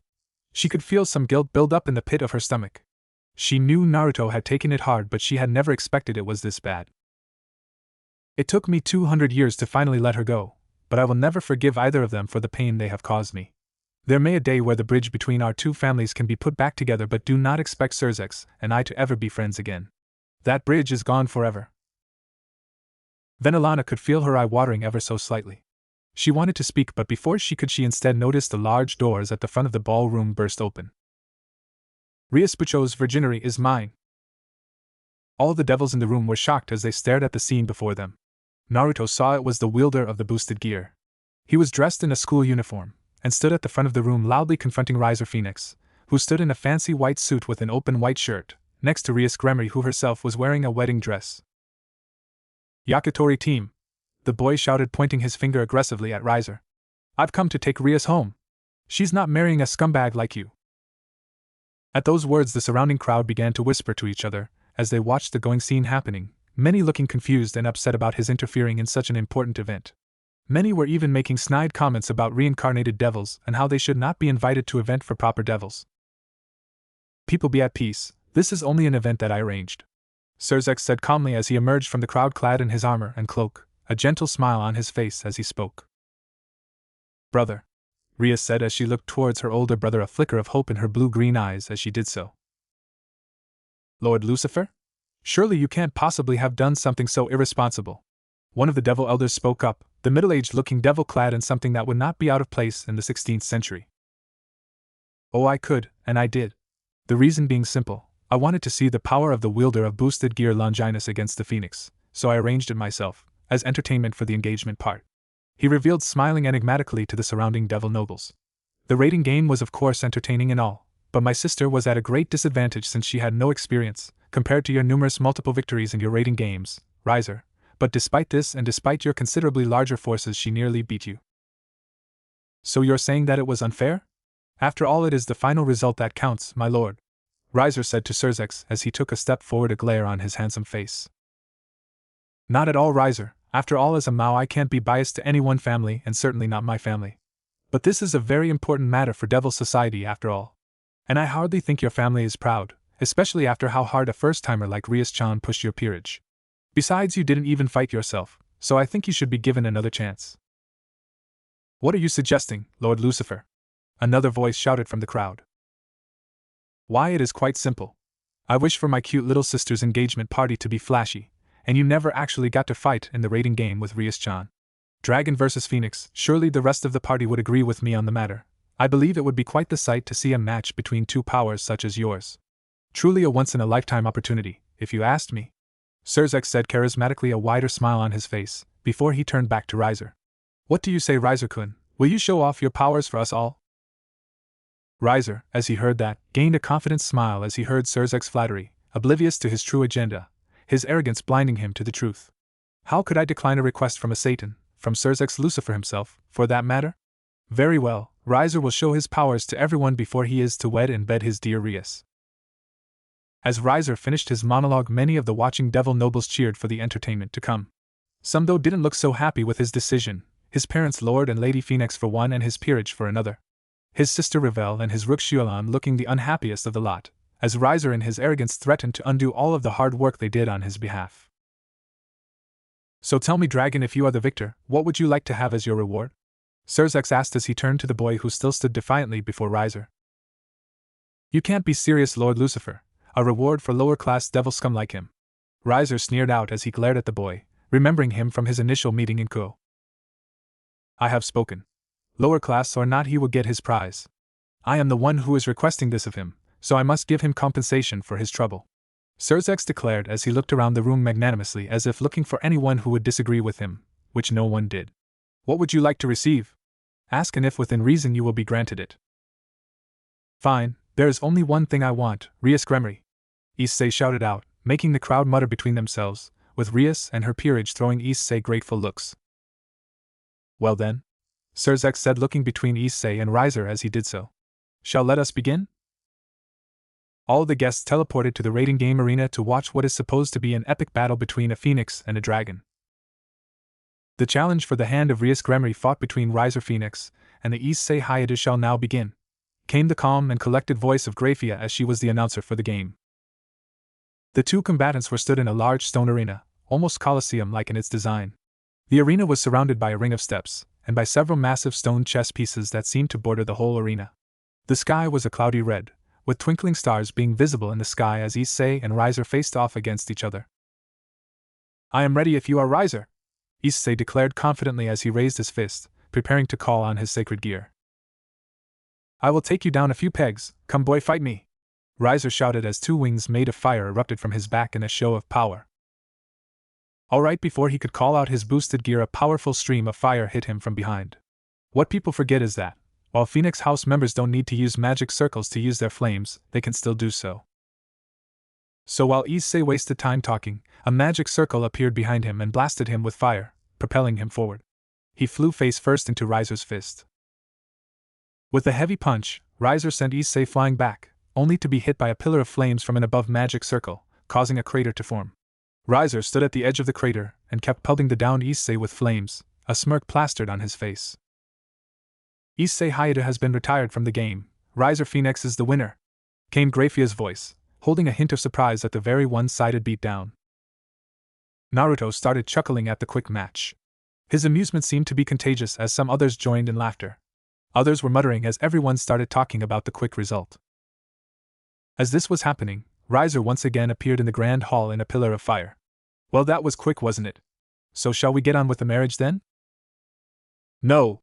Rias cried out desperately as she looked to her older brother Sirzechs for help, the crimson-haired man no longer smiling as a look of dread crept across his face. Turning to his sister, Sirzechs saw the fear and terror at what was to come in her eyes and quickly made a decision. I am afraid not, Riser. In fact, there shall be no wedding at all. Silence. What?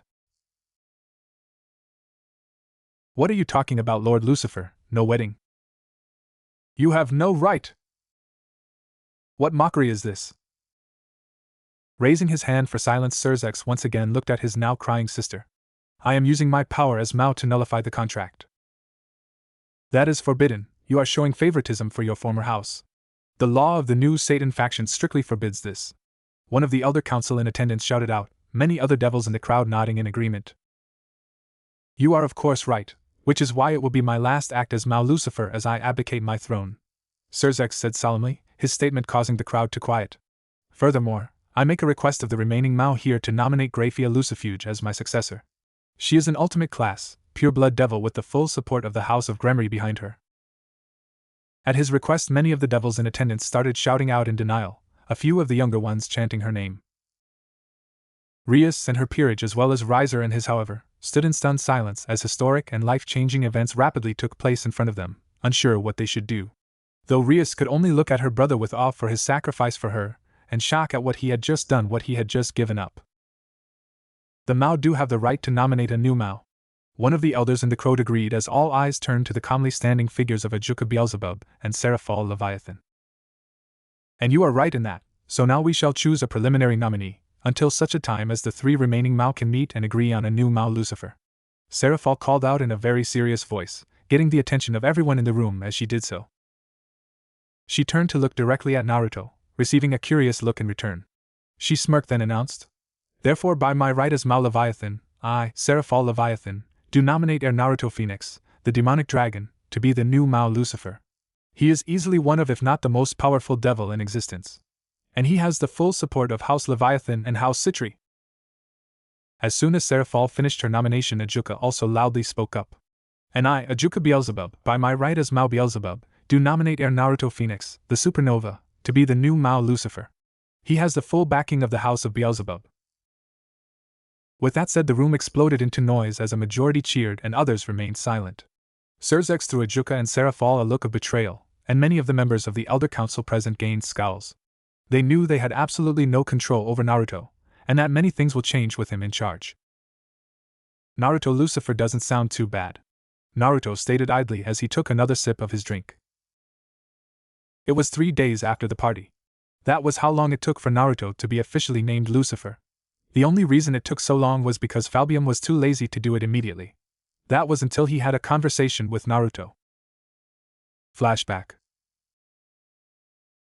Naruto sat in front of the desk of the Satan of Military Affairs with a pronounced frown on his face. Sitting behind his desk devoid of any paperwork, despite it being the beginning of the work week, was Falbium Asmodeus. He was wrapped in a blanket, snoring pretty loudly, his sleep mask having cartoon eyes on it. Naruto, walking by a team of assistants and secretaries doing the paperwork that was supposed to be Falbium's, already annoyed him, but seeing a Satan, someone who is supposed to be one of the people running the underworld, blatantly slack off irked him something fierce. He set the sleep mask on fire. The flames were of the regular kind that serves to irritate devils instead of actually harming them like hellfire. It was more than enough to awaken the lazy Satan. The frantic way he got rid of the burned object from his face was slightly amusing, but not enough to abate his annoyance. "What the dash? Shit!" As he put out the fire, he leveled a glare at Naruto. "Naruto, what the hell?" Naruto took a deep breath, before releasing it. "I am very disappointed, Falbium. Ask me why." Taking his seat, Falbium hesitated, then asked, "Why are you disappointed, Naruto?" "I fought side by side with a devil who wanted change more than anyone else. He trained relentlessly to gain enough power to aid in taking down the old Satan faction and their ideals, only for him to turn around and start utilizing their ideals." Naruto yelled. "What do you mean? Who do you mean?" Falbium was confused. "Falbium, what is it that the old Satan faction wanted?" "They wanted to continue the Great War in order to fulfill the original Satan's ambition of world domination," Falbium replied. "They also wanted to fully emerge in their sins, uncaring of the consequences." "Sound familiar?" Naruto mockingly asked. "Ah. Is that all you can say? All this time, you've so fully immersed yourself into your sin that the military of the underworld is decrepit, nowhere near the level of power, might, nor prestige it used to have. The angels may have less numbers, but they still have skilled warriors in their ranks that train consistently. The fallen have almost as much as us due to the large influx of angels after God died, and Azazel's whoring. If one of the two decided it was time to invade, then we will have major casualties." Falbium shrank into his seat the more Naruto ranted about the consequences of his laziness. "Get up and get your shit together, Falbium, or I will end our friendship here and now." Flashback end. The verbal lashing Falbium received made him realize just how bad he messed up, but the idea of losing Naruto's friendship was what pushed him to make active changes. The first thing he did was formally and publicly acknowledge Naruto as the new Satan Lucifer, and all that entails. Then, while his army of aides did his paperwork, he went to plan a proper training regiment for the military. When he did a surprise inspection of the different branches of the devil military, he was appalled at how lax everything was. He had to acknowledge that him immersing himself in his sin had terrible consequences. Naruto, thanks to his new promotion, had to relinquish his title as heir of the Phenex clan to rival, but he knew his younger brother had more than what it takes to be a lord and lead the house. He moved into the Lucifer mansion, some of his peerage in tow, while other members left to the outside world to explore. A fun fact about Naruto peerage: none of them originated in this world. Flashback.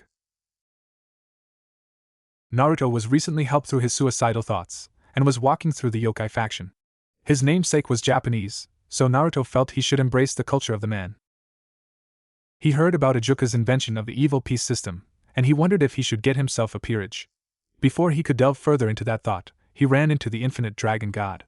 Taking an appearance of a small child in a black dress, she walked up to him and demanded he make him leave.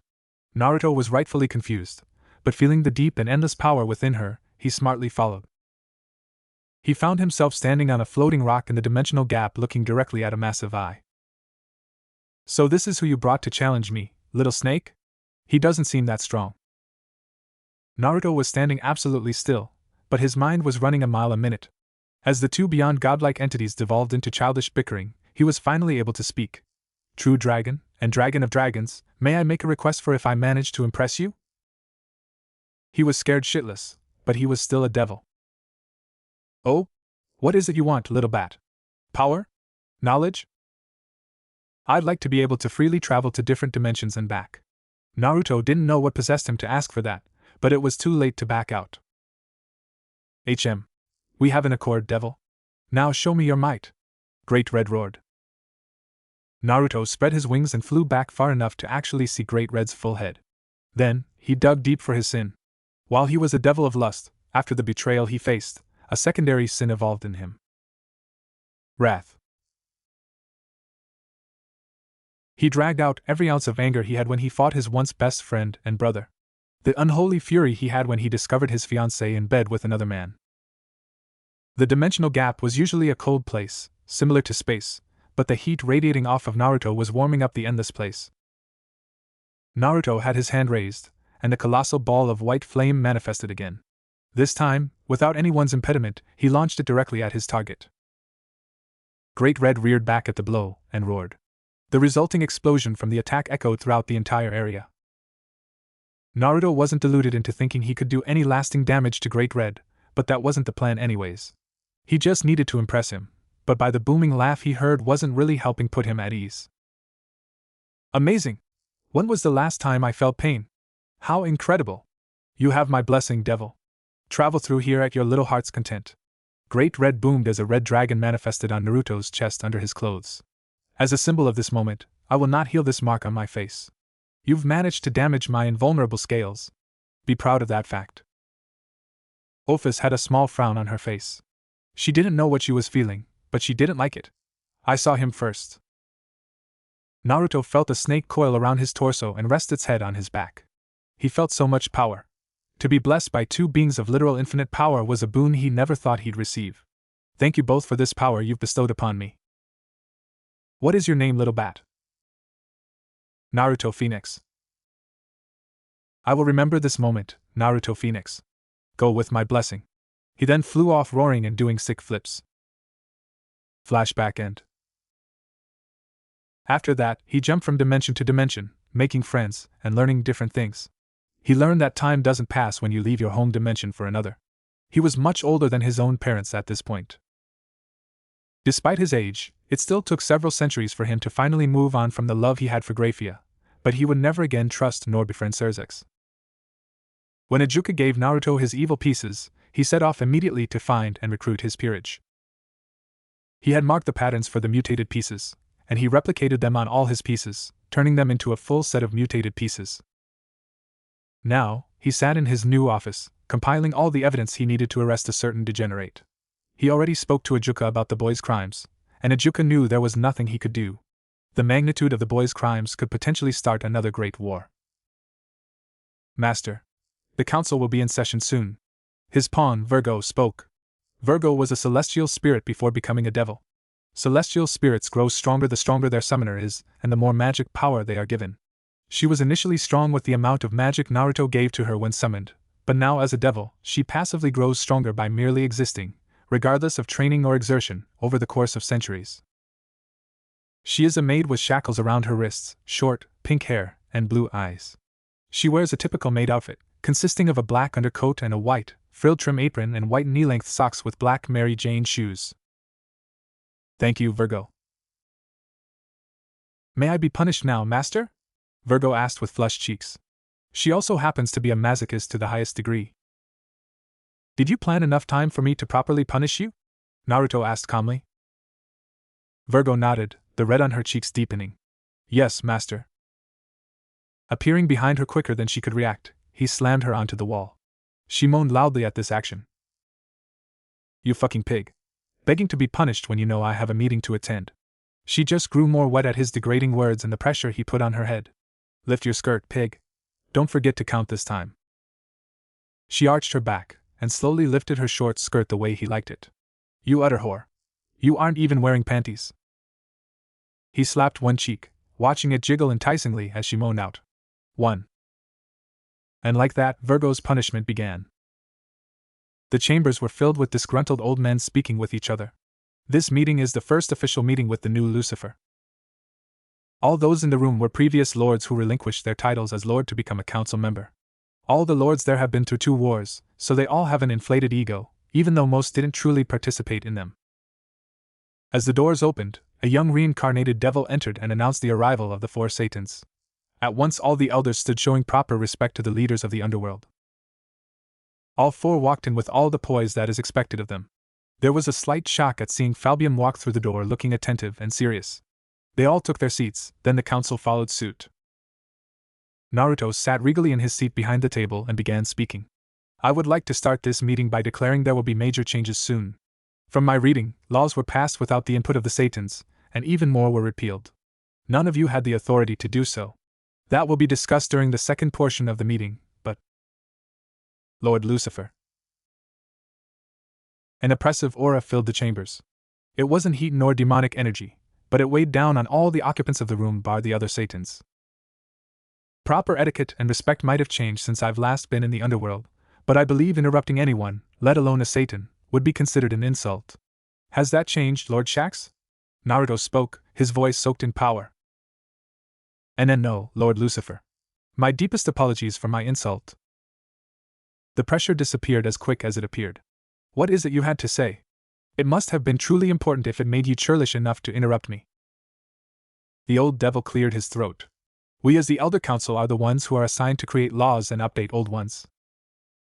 Naruto had a puzzled look on his face. Who is it that told you that? What do you mean, my lord? I mean that the Elder Council is an advisory position, and only that. There was a lot of clamoring at this news, but it was Zekrom Bale who spoke up the loudest. We are more than mere advisors. We are the ones who run the underworld alongside the Satans. Once again, who is it that told you that? Have you all truly forgotten what you've signed? A small summoning circle appeared in front of all the devils and they each received an old-looking parchment. Since Lord Shax seemed eager to speak, he will read the contract out loud. Said Lord Look about ready to faint, but knew he had to read what was on the paper. I, Theomore Shax, swear on my blood to offer wise counsel to the Satans when specifically asked. I swear to act with prudence, that is, with the skill, care, diligence, and good judgment of a professional. I swear to not mislead the Satans, and I will provide conspicuous, full and fair disclosure of all important facts. It is signed in blood. Do you all understand now? The Satans hold meetings such as these as a courtesy. We can change, create, or remove any and all laws we so please, and only receive your opinions when we ask for it. The fact that you all have made and removed laws on your own is you all breaching the contract. Any of the Satans can remove you as council members entirely as an easy way to remedy the breach, or they can use the clause of killing you because you all swore on your blood. Falbium spoke in a grave tone. It doesn't matter what clan you are from, or what political bloc you're a part of. What we say goes. Period. Naruto stated as the council stewed in their frustration. While Falbium was too lazy to ever attend meetings, both Serafal and Ajuka did attend, and they have brought up on multiple occasions to Sirzechs how he's allowing the council too much power and leeway. Sirzechs, wanting to keep the peace, never did anything whenever the council kept pushing, causing the already broken friend group more issues. Now, with Naruto, they have a leader unwilling to let such things continue. Sirzechs would have allowed the interruption in the past, but Naruto shut down the disrespect immediately. Now that they have a proper Satan to keep a keen eye on domestic affairs, Ajuka can truly pay full attention to his inventions in the technology department, and Serafal, despite being a political monster, can have a much easier time in foreign affairs due to Naruto making friends wherever he went. Before I was interrupted, I was saying that we will discuss the laws during the latter half of the meeting, because we have a more pressing matter to discuss. Bring them in. Naruto called. 2 burly soldiers dragged in a young-looking man with green hair, and a scowl on his handsome face. They placed him in the center of the chambers where chains rose to keep him bound. 2 more soldiers entered, bringing in a man that has lots of black magic-like tattoos on his face. He has green hair that stands on its end, matching eyes, and pointed ears. Diodora Astaroth and Zephyrdor Glagiolabilas, both heirs to your respective clans. Do you know why you have been arrested and currently stand trial before the Satans this day? Naruto intoned. Both men shake their heads, as they are silenced by magic. No? Well, allow me to enlighten you both. A massive monitor was lowered above the Satans, while 4 screens appeared on the table in front of the Satans. The screens lit up and began to play. It showed Diodora standing atop a ledge. The footage is sped up a bit as it was just him and his bishop, a petite girl with a single large blue bow on her head, standing there until he looks over to the bishop. Now.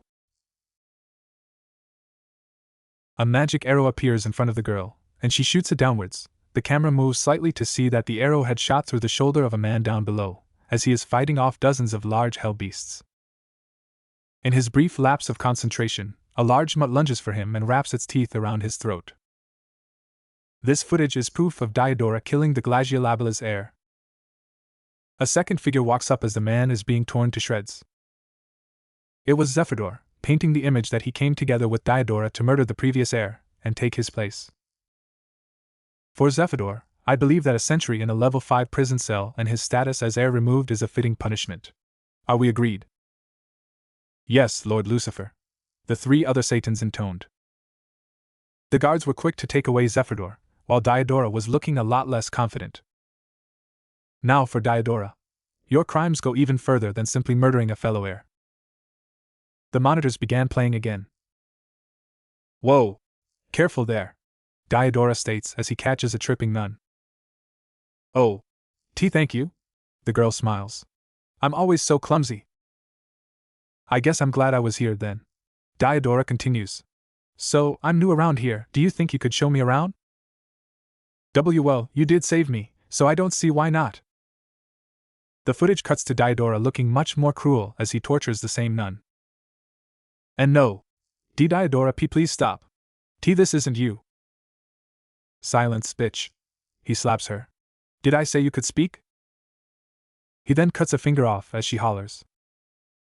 Shut up or I'll chop off another finger.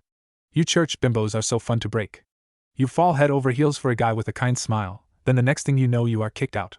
You are so pathetic. Help. Another smack. Nobody can hear you, stupid bitch. Don't even bother, nobody will save you. I'll love to see when you break and all that hope drains from your eyes. The footage stops. That is Elizabeth Perrina, recently excommunicated nun of England's Protestant Church. The reason she was excommunicated? Falling in love with the devil. Naruto spoke gravely. His eyes begin to glow as his frustrations manifested. It's bad enough when a devil causes a nun or holy woman to be excommunicated, though we can barely hide behind the veil that they might have been an extra devil, unrelated to the 72 pillars, but for a clan heir to do this, not once or twice, but 7 times? Diodora cowers, and used to being reprimanded and facing consequences.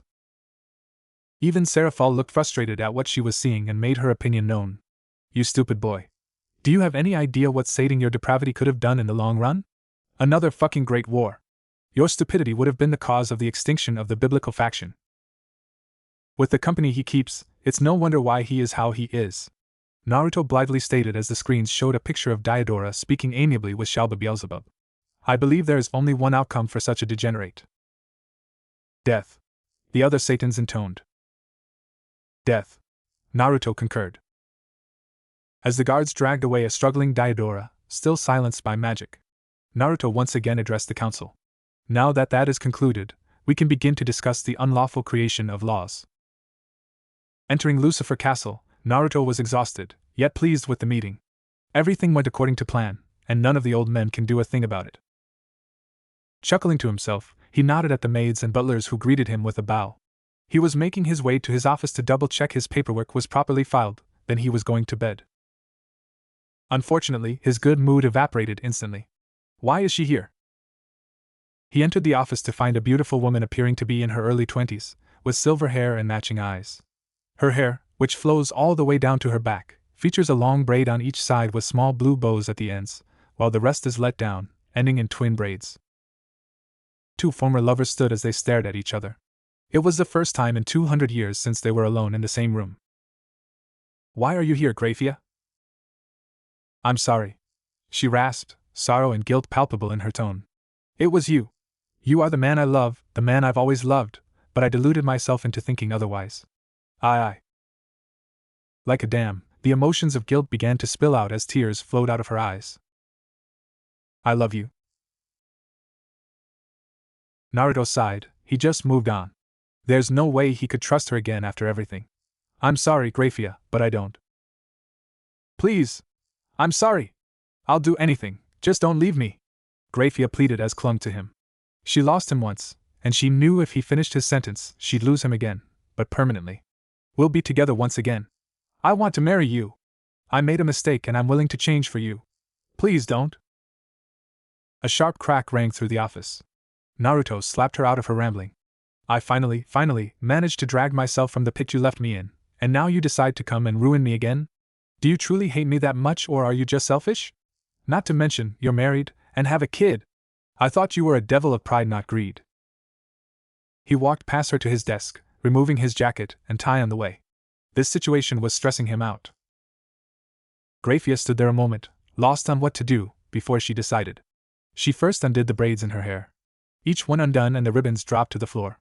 Her hands then moved to her corset as she started to undo the buttons, slowly undressing. Removing her corset, she moved on to her shirt, removing it, and the plain white bra she wore beneath her uniform that was struggling to contain her bountiful breasts. Not even when her breasts bounced free did he look up from the papers on his desk. Graphia knew he was a devil of lust, but his self-control surpassed all others. Hoping to catch his attention, she slowly unzipped her skirt, allowing the noise to fill the room, and let it fall to the floor. All she had on now was her stockings, a lace garter belt, panties, and heels, everything white but her black heels.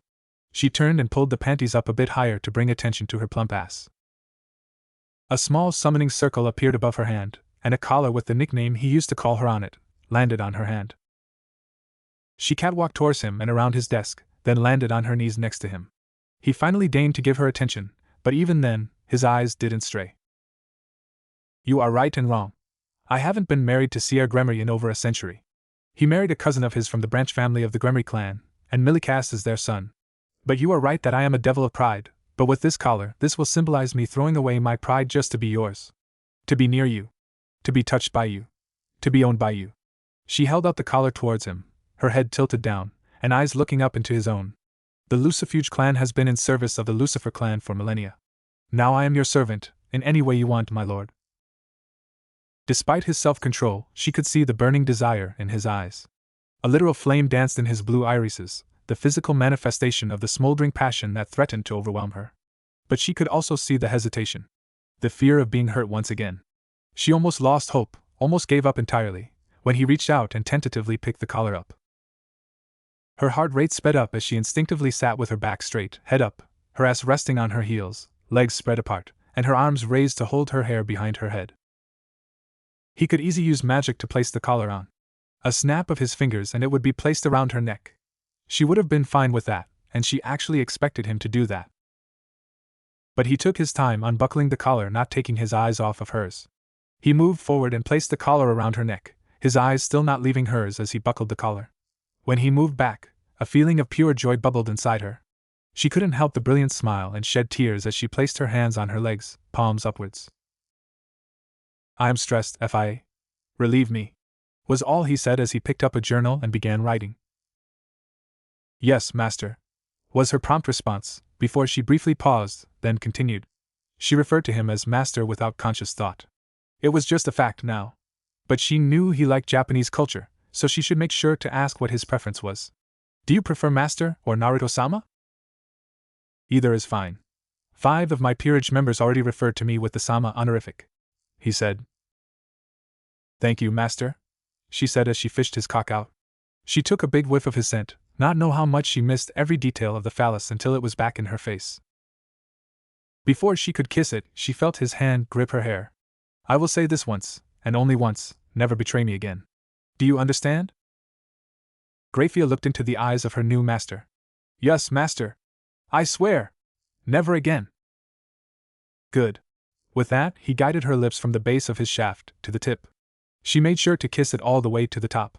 He let go, and she easily deep-throated the massive shaft. Devil bodies were made for sex, so she easily brought his length down her throat. She will savor this moment, and every moment she has with him from now on. The four Satans sat in the Office of Foreign Affairs.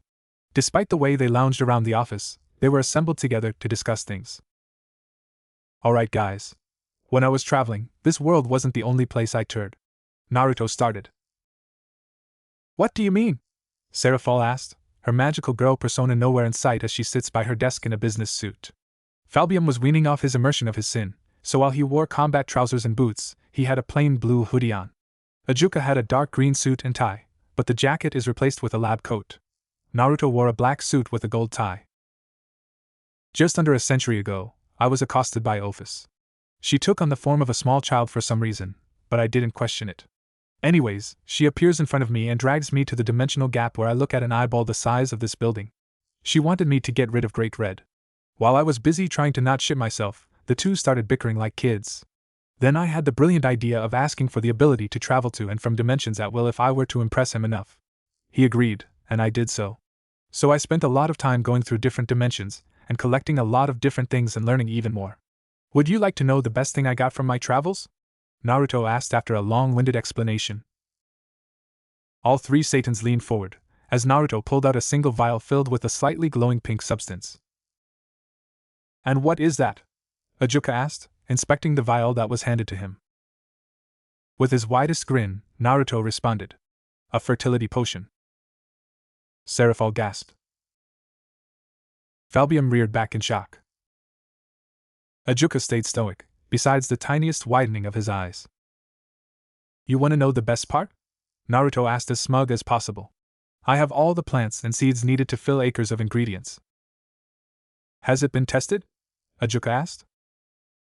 That's what we're gonna do. Lord Barbas was trying to have kids for a while, wasn't he? Have him drink that vial, then let him go crazy with his harem. We have a spell that could detect pregnancy within 12 hours, right? We do. Seraphol nodded. But we gotta brainstorm the issues this will cause. This will potentially warm up the extremely cold war we have with the other two factions. We just have to make actual peace. Michael and Azazel's weird ass definitely want peace. We also have to come up with very harsh punishments for those who deliberately try to break the treaty. Naruto shrugged. It's easy for us, because we have power over our faction, even more now that you've reminded the council of their place. But Azazel isn't doing anything with the rogue elements in his faction, and Michael is Michael. Falbium spoke. They need to take a harder stance on punishing their subordinates. Well, I have a way to ease into a temporary treaty with all the different factions before actually making a peace treaty. Naruto said, an idea already forming. One of the worlds I went to was an odd one to say the least. 70% of the world was impossible for regular humans to traverse because of the dangerous beasts. Thankfully, the 30% where they can survive is all together, so as long as they don't leave, they're fine. But there were some humans strong enough to survive in the 70%, and those humans were rewarded by being able to taste the greatest food I have ever tasted in any world I've been in. Here's just one type of fruit from that world. Naruto pulled out 3 heart-shaped fruits and tossed one to each Satan. He then pulled out his phone and started to record. The other Satans were giving the fruit some inquisitive looks. Go on. Eat it. Hurry up, Naruto urged. They all glanced at each other, then took a bite. Then, they all froze before their demonic magic spasmed out of control briefly. It was enough to make their clothes explode off their bodies. Naruto bursted out laughing at this, while the Satans didn't even notice as they voraciously finished the fruit. They snapped out of their daze to see a heartily laughing Naruto pointing and recording them. Confused, they all looked at each other, then found a surprise. Falbi. You're not fat? Since when? Seraphol cried. What the fuck? Where's my clothes? Falbium shouted, while Ajuka already repaired his clothes and is mentally analyzing the fruit he just ate, and what Naruto's plan might be with that fruit. I see. So you plan to export this fruit and more of it worldwide. Are there any fish or cattle? You know some factions prefer meat over everything. Naruto, who has already put his phone away, pouted. I didn't even get to do the big reveal. Are you pouting? No. Right. So will you show us the other fruits? Oh, right. Come on. Naruto made a magic circle underneath everyone and teleported them to his secret garden. With all the knowledge I accumulated regarding dimensional magic, I was finally able to create my own personal dimension, one where no one, but those I allow, to enter. Naruto proclaimed with his arms wide. The other Satans can only stare in shock at the vastly different plants. Are those meat trees? Falbium asked incredulously. Yup. The world these are from is incredibly strange, but has absolutely delicious food. There's even fully cooked dishes that grow on trees. Plates included. I didn't question it. I just stole the seeds and left. Ajuka's keen eye already spotted something peculiar. What is the purpose of these markings on the ground? All the plants seem to have different markings under them. That would be runes, Naruto answered. Really? Not even the humans use runes anymore. Why do you use them? Seraphol asked. Because runes can be maintained without having to keep an eye on it. The ones on the bottom of each plant are specified for each plant. Some of these plants have a ridiculous waiting period for it to grow. That one, for example, takes 38 years to grow fully. The runes at the bottom speed up the process considerably. 38 years turns into a couple minutes, then the time runes change into a stasis rune, so that it won't go bad, no matter how long it stays there. Naruto shrugged. It's convenient for me. I know you'll want to see the books I have on it, Ajuka. I give them to you later. Ajuka nodded as he kept inspecting the runes. So, your plan is to sell these fruits for peace? Seraphol asked, a bit skeptical. The fruits are only the beginning, Seratrip. All the fruits we export will ease tensions between factions and bolster our economy. Then we export weaker potions, then stronger potions. Then, when all factions are calmed, we can discuss actual peace. Not a bad plan, Falbium admitted. They walked to a round table with 4 seats and sat down. You mentioned potions? Ajuka queried. I met an old witch in one of the worlds and she sold me the recipes and ingredients for a multitude of different potions for a lot of my tears. Apparently Phenex tears bolster the effects of potions and alcohol. She also sold me her notes, so that I could make my own original potions. Naruto held several potions in his hand as if they were cards. This first one is a pretty small one, but I made it a couple days ago for Falbium. I even used Phenex tears to bolster it. Here you go. Falbium caught the tossed vial, uncorked, then downed it. Naruto earned his trust centuries ago, why doubt him now? Then he felt a weird tingling sensation on his head. Glancing at Ajuka and Seraphol, one had a small smirk while the other was pouting heavily. He touched his head and felt something he hadn't felt in over a century. My hair. My gorgeous mane. Take that, second place. The winner of the best hair competition has returned. Falbium's dark brown locks were something he was proud of. They reached his thighs, and they were only narrowly better than Seraphol's hair, but it was enough to have them constantly bickering. Damn it! My raven locks are better! Seraphol shouted. Calm down, calm down. I still have other potions to show you. Naruto chimed in before they could really get started. This one is a potion of cleansing. It removes all poisons, diseases, and negative magical effects. This one is limb regeneration, self-explanatory. He handed those two to Seraphol, seeing as her parents own the main hospital of the underworld. This one needs to be tested, but it should awaken bloodline powers in people who don't have the ability to use it. I'd recommend Serorg Bale, but he's not only a devil of pride, but all the hard work he put in to be at the current strength he is would be invalidated by awakening his bloodline so early. He shrugged. This potion works in conjunction with the fertility potion. It's made to make sure any baby conceived will be the required gender. This one is a resist light magic potion. We'll keep the secret for now. He handed it to Ajuka. Now, these two are very powerful, and they do similar things, Naruto said seriously.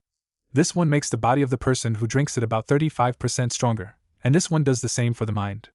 The catch being, it can only be drunk once per person. The more powerful the drinker, the more effective it'll be. So, who wants free power? All 3 Satans took both potions, and felt the change immediately. They all stretched around, getting used to their new strength. Good? Good. Now let's continue. This one works as a blood equivalent for vampires. There are plenty of vampires out there that don't prefer to harm humans, but needs must. This one causes the drinker to dream of whatever they are picturing as they drink it. Naruto suddenly found his hand empty. He looked at Seraphol, who was trying and failing to look innocent. Whatever. Let me speed through these. This one enhances senses, this one makes you lucky, This one increases people's physical power massively for an hour, but after it wears off, it puts them out of commission for a couple of days while their body recovers. This is a truth serum, and finally, this one replaces a night's sleep. Naruto finished. I'd like a sample of each to do my own tests and scans. Ajuka spoke up. Of course. Naruto pulled out a crate filled with the different potions, with a notepad on top that's filled with the description of each potion. I'll let Azazel's spy in my department know that I'd like to speak with him to export some of these products. The others just stare at him. What? You have a spy in your office, and you let them stay there? Seraphol deadpanned. I mean, yeah? You guys do too, so I thought keeping them there to give false intel was the modus operandi. Naruto scratched the back of his head. All he received was blank stares, so he pulled out the files of all the spies he knows of in the underworld. He sifted through the manila folders and handed out several of them to each Satan, then sent the others away.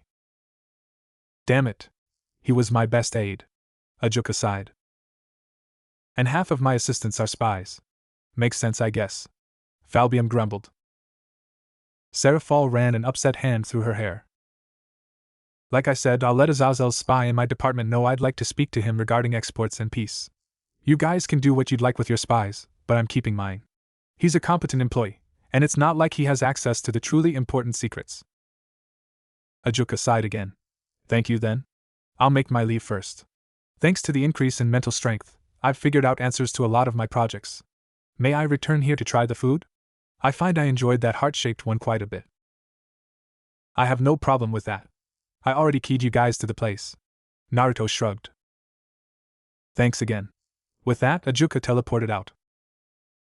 I still have some paperwork to do, plus this spy mess. Seraphol pouted. I have training drills to oversee, and half my assistants to fire. Falbium stated, running his fingers through his hair. Well, you guys can go ahead. I'll speed up time in here so that I could properly set up different crates for future export. Naruto said, looking around. Falbium teleported away. What about your paperwork? Seraphol scolded. Huh. I already finished that. It's only midday. How can you finish all your paperwork so easily? Seraphol demanded. Naruto smiled and shrugged. It's a secret. Seraphol growled and muttered to herself as she teleported away. Naruto chuckled as he looked at his expansive garden with a proud smile on his face. He noticed that he's loosened up quite a bit. He's less serious and more nonchalant. He likes it. A recent development in the underworld, you say? Azazel said as he sat in his chair behind his desk, a contemplative look on his face as he did so. Stood near his desk was a tall, dark-haired fallen angel, who was wearing full black combat armor. This was Bartleby, one of his most important agents. One of the few that managed Azazel's contacts in the underworld, having to deal with getting information from whiny, disenfranchised reincarnated devils in return for wealth or other materialistic things. In another chair in the room sat another person. This one was a young man with dark silver hair and light blue eyes. He was wearing a dark green V-neck shirt with a high-collared black leather jacket over it, and dark red jeans to finish off his outfit. Yes, Azazel-sama, apparently Sirzechs Lucifer, or Gremory now, has been dethroned. He blatantly abused his power to the extent to which he was forced to abdicate his position. The fallen angel reported promptly as he stood straight before his leader, a bead of sweat running down his forehead as Azazel's eyes seemed to pierce him. He abdicated. That is a surprise. A Gremory giving up power is truly a rare thing to hear of. The silver-haired youth sneered as he glared at the fallen angel giving the report. Azazel hummed as he seemed to be deep in thought upon hearing the news. For someone as powerful as Sirzechs Lucifer, or Sirzechs Gremory as it was now, to abdicate was a game-changer. The Crimson Satan was classified as a super devil for a reason. His power was overwhelming, as was his influence in devil society. The man was a giant in the supernatural world, and his fall would surely send out shock waves. I want a daily update on the goings-on in the underworld. Be sure to pay the reincarnated devils there who work for us double. I want information, and I want it fast and reliable. Sir? The fallen angel noticed the look Azazel was giving him and quickly nodded his head. Yes, sir, as soon as we can. Good. Has there been any nominations for the Positon of Mao? If there has, we may be able to manipulate the results slightly. He fixed the poor fallen angel before him with his piercing stare once again. Yes, sir. There has been a nomination, only one though. Naruto Phenex, otherwise known as Fire Incarnate, had been nominated and accepted. It was finalized 2 days ago. The now sweating fallen angel said, having grown up on the stories of Naruto Phenex and his power and wrath. The devil was the equivalent to the boogeyman among many of the angels and fallen angels. What? Azazel shouted in shock, making the fallen angel before him cringe as Azazel released a burst of his immense power in his surprise. Damn, this could either be incredibly good or devastatingly bad, it all depends on what Naruto is planning. One of the worst things about the guy, despite his amiable disposition, he is incredibly powerful and completely unpredictable, the worst kind of combination. As Azazel finished his little rant, he noticed that the fallen angel who had reported to him was still there. Go inform my spies I want more information and write a full report on the matter. I want it on my desk in an hour. With that said, the fallen angel spy master left the room as fast as he could, leaving Azazel and the teenager alone in the room, dwelling on what he had just told them. The silver-haired teen looked back toward the Governor General of the fallen angels with a raised eyebrow. Is there a reason why you are so worried about this? No matter how powerful this Naruto guy is, he would be no match against Divine Dividing. Azazel burst out laughing at that, unable to contain it as he heard the boy's comment. Oh Vala, my dear sweet Vala. If you were to challenge Naruto as you are now, he would crush you. You wouldn't stand a chance. Even I wouldn't dare to challenge him in a straight-up fight, and I am many times more powerful than you, my dear boy. Vala glared as he heard that, though internally, he was immediately interested. If this Naruto was as powerful as Azazel was making him out to be, then he would probably be a good fight when Valley eventually got around to facing him. He would of course need to train a little, but still, he was looking forward to fighting him eventually. Besides, I have another job for you. It turns out Kokobile has been misbehaving, and I want you to go deal with him. Azazel replied with a smile, hoping that maybe his may take the boy's mind off challenging Naruto. He doesn't want Vala to die. Kokobile? One of the leader class fallen angels? Vala responded, his eyes gleaming slightly as he heard the challenge. Yes. I will send you to deal with him soon, but only when the church confront him and start losing. Us defeating him and handing over the holy artifacts he stole could be a good way to improve relations between the Grigori and heaven. Azazel said, giving Valley a firm look as he made sure the boy understood that he wouldn't be fighting Kokobile until he was given permission. Whatever, just make it soon, I need a good challenge. Vala said irritably, before he thought to himself. Especially if I want to become the most powerful in this world. Sirzechs Lucifer has been forced to abdicate, and the demonic dragon has been chosen to be the new Mao Lucifer? A handsome-looking man with long blonde hair and green eyes said as he and an extremely beautiful woman who had long curly blonde hair and an incredibly voluptuous figure said as they looked down on one of the angel soldiers who had just come into the throne room of heaven to give them the report. These two beings were Michael and Gabriel, two archangels and two of the most powerful beings in heaven, with Michael being the most powerful and the current leader of heaven in God's absence. Yes, my lord. The news has spread throughout the supernatural world like wildfire, and it has been confirmed by multiple sources. The soldier said as he kept his head low as he bowed submissively before two such powerful and holy individuals. What shall we do, brother? Gabriel asked as she turned to her brother and leader, who simply smiled. We shall wait and see what happens. Naruto is a force of nature who cannot be controlled. It would be best to wait for things in the underworld to settle before we do anything which might aggravate the situation. Michael ordered the angel, who nodded his head before retreating from the area. Do you think this sudden change in leadership has anything to do with the theft of the Excaliburs? No, I don't think so. Gabriel replied with a smile. We have conclusive evidence it was Kokobile, and I doubt that the two of them would work together. Maybe you're right. Michael hummed. Have the church sent their representatives to reclaim the Excaliburs yet? Yes, they are preparing to leave soon. The situation must be handled before a new war begins because of it. Gabriel said worriedly, her hair hanging in her eyes as she looked down. The very thought of such an atrocity happening again saddening her deeply. Indeed. We will send some angels with the church representatives to help. Something as potentially damaging as this situation cannot be left to the church to deal with alone. Michael decided before he turned to Gabriel seeking her opinion on the matter. Agreed, though the angels we send must be powerful. Our numbers are far too few. Even the loss of even one of our number could be damaging. Gabriel replied, a sad expression on her face as she said so. Also, heaven must become more involved. The church has started losing their way. Our Father's absence is being felt even if they do not know of the fact. Very well then. Michael said, nodding his agreement to her, but ignoring her comments on the state of the church, having long since known about it, and having been trying to fix it for a while now. With little success. Sirzechs Gremory was sat in the shadows as he was slumped over his desk, thinking about how it could all go wrong and so fast. He had lost his position as Mao, something he had held for hundreds of years and which had given him the power and influence to improve the House of Gremory's standings in the underworld and to keep the delicate balance of peace. All of which had been ruined when Naruto Phenex became the new Mao Lucifer.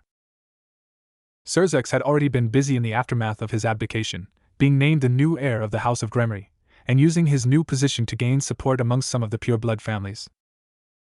The worst part was that everything he had been working for over the last few hundred years could be destroyed within a year by Naruto. Sirzechs had used his position of Mao to keep order in the underworld by keeping the powerful pure-blood families happy and the reincarnated devils content. The ever-increasing number of reincarnated devils had been a major problem. As they grew in number, they grew in power. This led to the purebloods thinking that their positions in the underworld were weakening. This was why Sirzechs limited the reincarnated devil's power. He gave them almost the same rights as a pure-blood devil, but he made it so they were restricted from taking positions of power. This had made it so the purebloods stayed on top and which they were pleased with, and the reincarnated devils were treated well, even if they had no political power. Sirzechs had been working overtime to gather all of the pissed-off elders and pure-blood devils into his new faction, not so he could rebel but so he could keep the peace. Sirzechs may be pissed off he lost his position, but he still loved the underworld and called it his home. The last thing he wanted was war. This was why he gathered all those who may cause it with their actions, and instead direct their anger towards more productive things, such as establishing a political power base from which the purebloods could still have their say in the runnings of the underworld, making it so Naruto had to listen to them. It was slow going, but he was making progress, which was not to say he wasn't also planning on how to get his position as Mao Lucifer back, because he was. In fact, he was just biding his time before he challenged Naruto for the title, challenging him to a full rating game for the position. It would shake the underworld to its foundations, and would cement him as the most powerful devil alive when he beat Naruto and his peerage and reclaimed the title of Lucifer. Currently though Sirzechs, his family and his peerage had all moved back into the Gremory family mansion, which was more than big enough for them. The change was big, but everyone was dealing with it. Milikas was a bit annoyed about having to move but had been cheered up by his mother, who had spent the last 2 nights in a row in his room looking after their son. Sirzechs? Why are you still awake? Came a soft voice as it interrupted him from his musings. Looking up, Sirzechs saw the beautiful figure of his wife walking into the room, her red hair running loose down her back and her body wrapped up in a silk dressing gown. Ah, Serenei. Sirzechs replied with a smile as he looked at his wife of 100 years.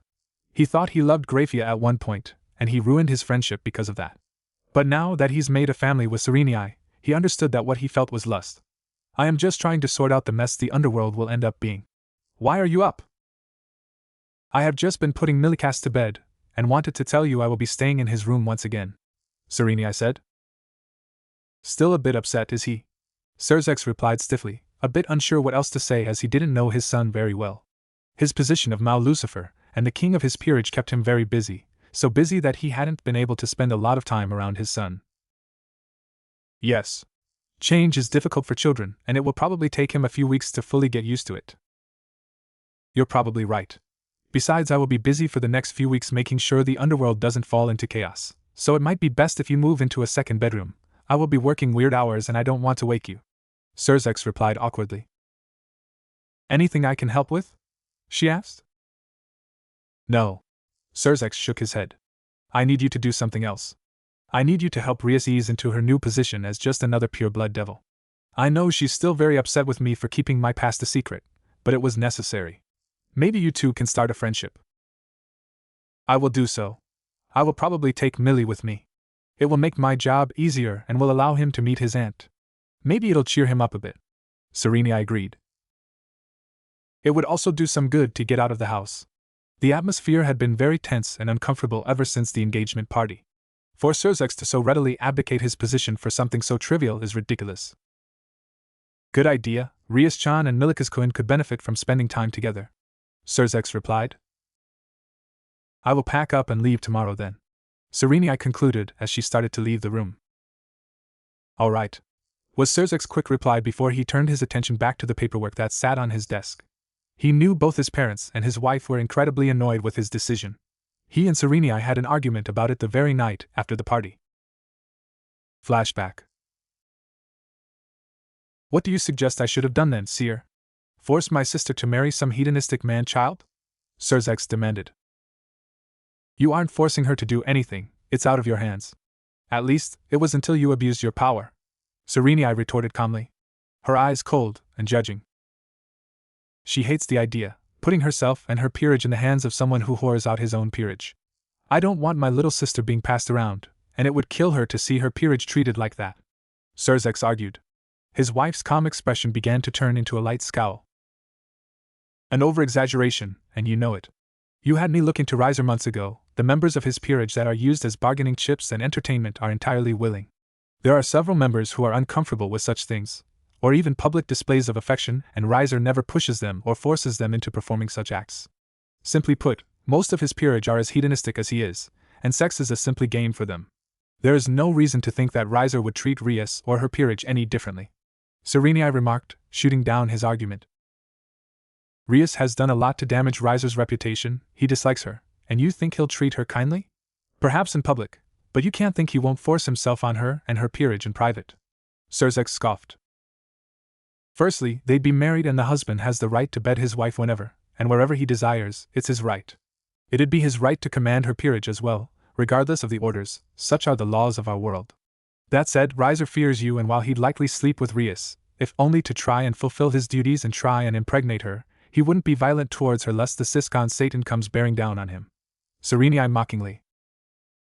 Unable to think of a retort that didn't sound petty or weak, he fell silent as he acknowledged that Sirzechs was probably right. I don't want to see her sad, Sirzechs finally said, making Sirzechs stare at him with an unimpressed gaze. Is that it? Sirzechs started, before going quiet. Did you read the same contract I did? There's no time limit on when they had to have children, and she could still have her own lover or lovers. It wouldn't have even been that bad. Just drink a lot and pass out on the night of her wedding, wake up feeling a bit sore, take a shower and pretend it never happened. She could go back to playing schoolgirl, and only occasionally see Riser. Hell, the humans even have artificial insemination, meaning she wouldn't even have to sleep with him. She just needs to pop out an heir for the Gremry and the Phenex, and she's done. She won't even have to see him ever again. Sirzechs ranted, her calm disposition bleeding away the more she spoke. Do you even know the full repercussions of your actions? Sirzechs' head was lowered as she ranted, each word beating into his head. When she asked her last question, he looked up. Your father is considering making Milikas his heir. What? No. He can't. He most definitely can. Sirzechs cut him off.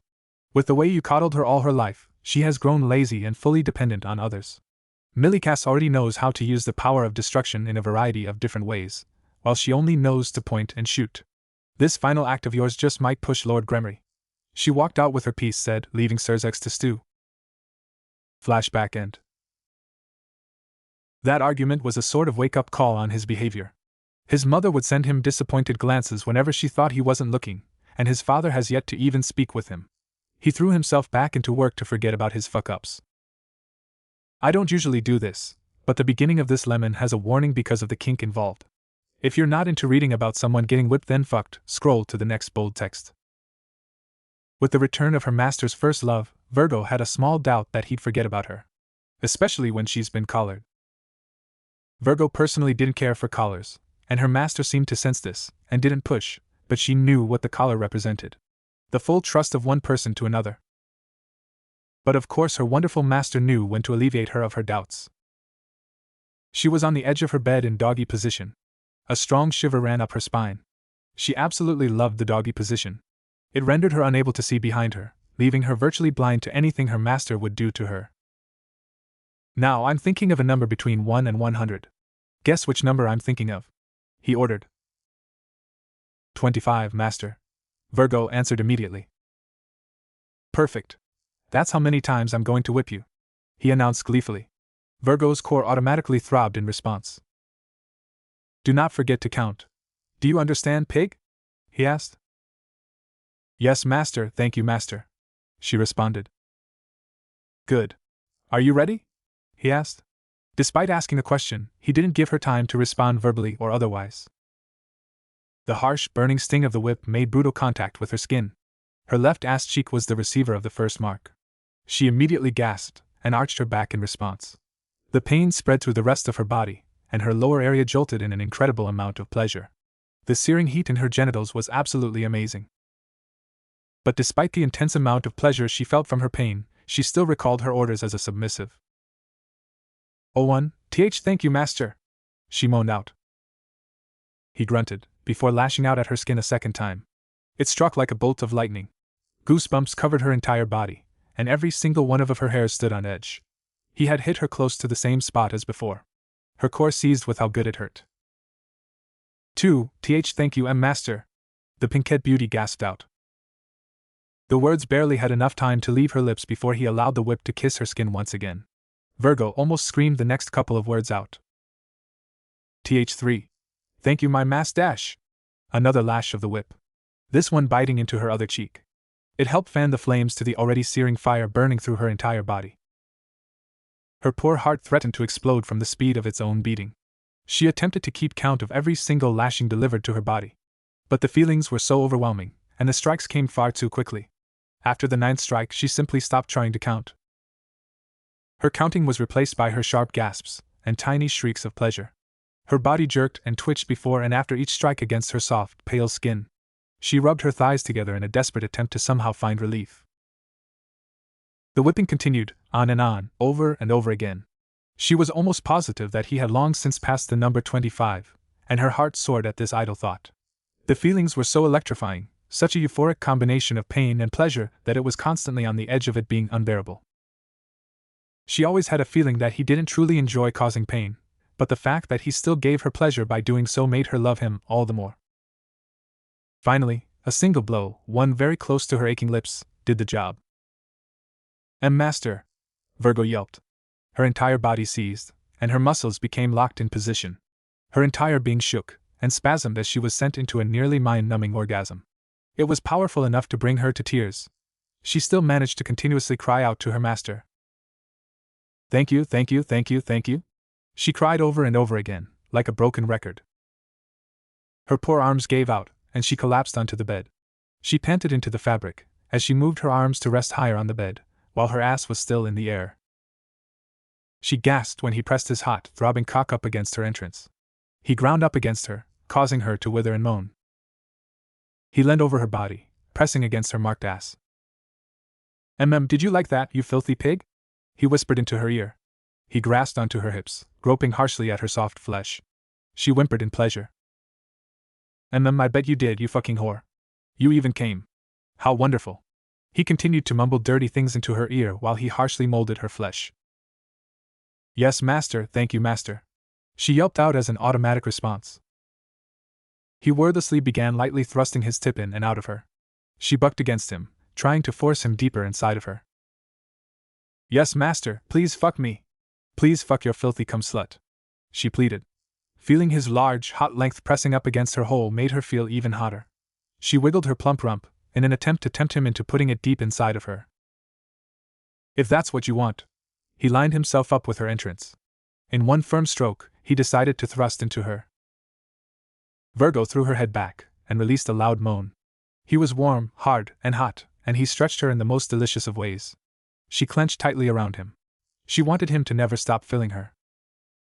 Naruto released a large, guttural groan into her ear. "Fuck, you're so tight, it's incredible," he grunted out. He placed a gentle kiss on her cheek. "Are you ready for me, slut?" "Yes, please, master. Use my body in any way that you wish," she pleaded with him, in her most sincerest voice. "All right then," he said. Naruto lifted his upper body away from hers. She felt him place one hand on the top of her back. He then gathered up her hair. She whimpered in disappointment when he pulled out of her, but was quickly satisfied when he plunged deep inside of her while also giving her hair a sharp tug. Her head was jerked back, while her hips moved backwards. Naruto viciously began ramming into her with gusto. His thrusts were fast and deep. He would pull and twist her hair in time with his thrusts. This constantly gave her the delicious feeling of pleasure. She did try her best to remain silent. Even though he was pretty relaxed with the rules during this session, she still wanted to try her best to be obedient. Naruto threw her plans out the window when he used his free hands to scrape his nails down her left ass cheek. The same cheek that was covered in the markings from the whip. This caused Virgo to almost orgasm right then and there. "Ah, master!" she hollered. He gave her ass a nice, firm smack. That's right, you dirty whore. Moan for me. The room was filled with the obscene noises of their coupling. His grunting and groaning mixed well with her moaning and yelping. The sound of flesh hitting each other rang through the air. His hand, hitting her cheek, and his hips smacking into her hips, it was amazing. And the creaking of the bed was the cherry on the top. A light sheen of sweat covered both of their bodies as they raced towards a mutual orgasm. She could feel herself getting closer and closer to orgasm. Her body tingled all over with electricity. It was such a mind-blowing experience, and she knew that this upcoming orgasm would be the best one she's ever had.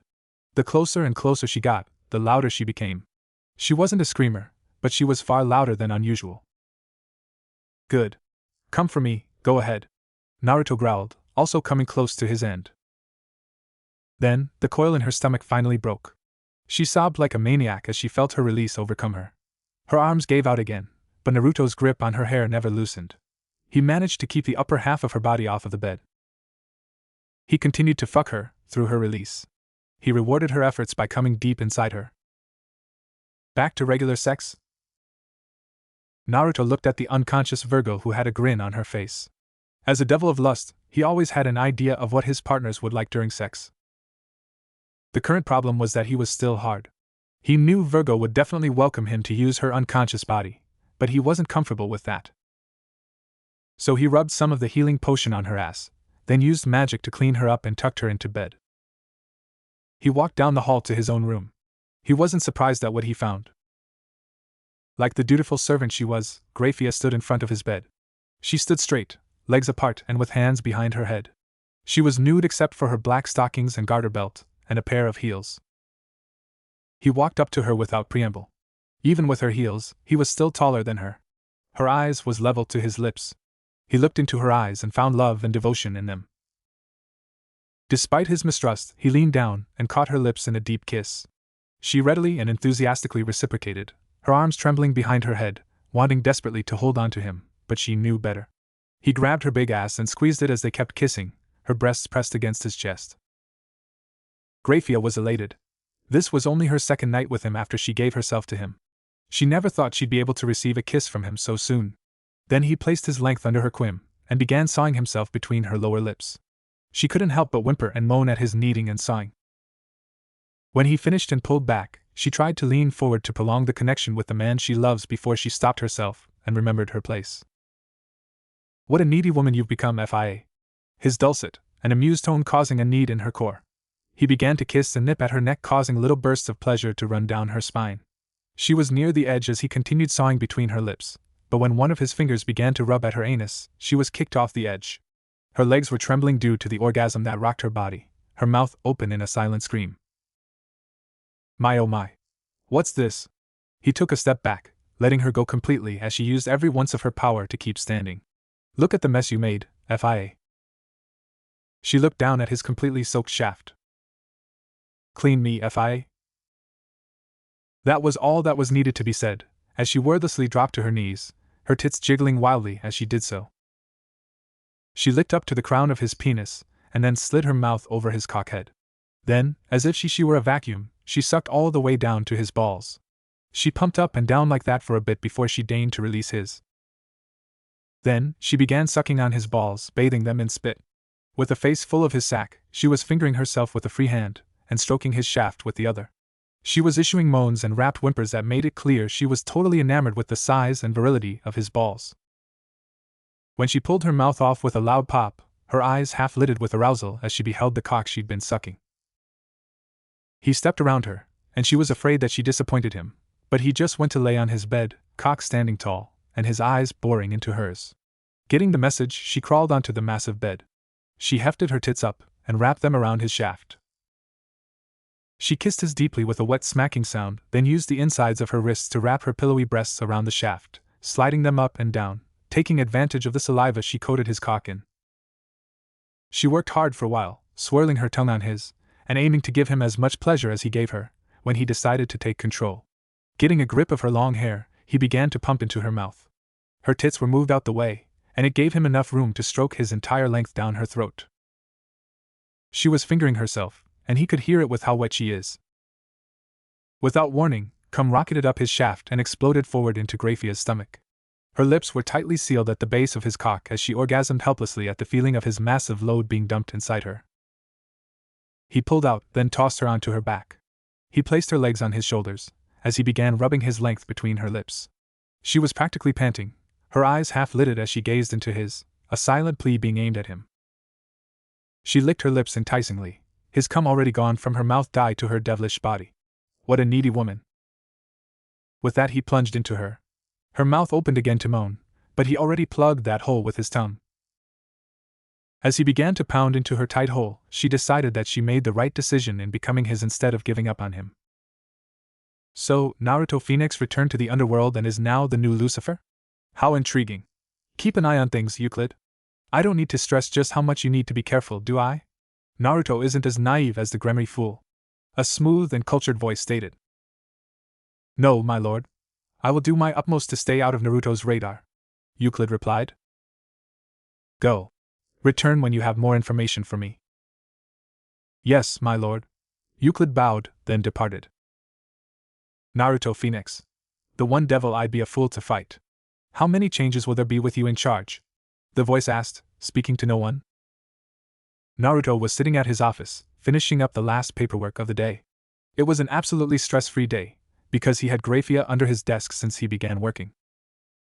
It was nearing time for a lunch break, but he was signing the last of his paperwork, while Graphia sucked his with a love and passion no one knew she could show.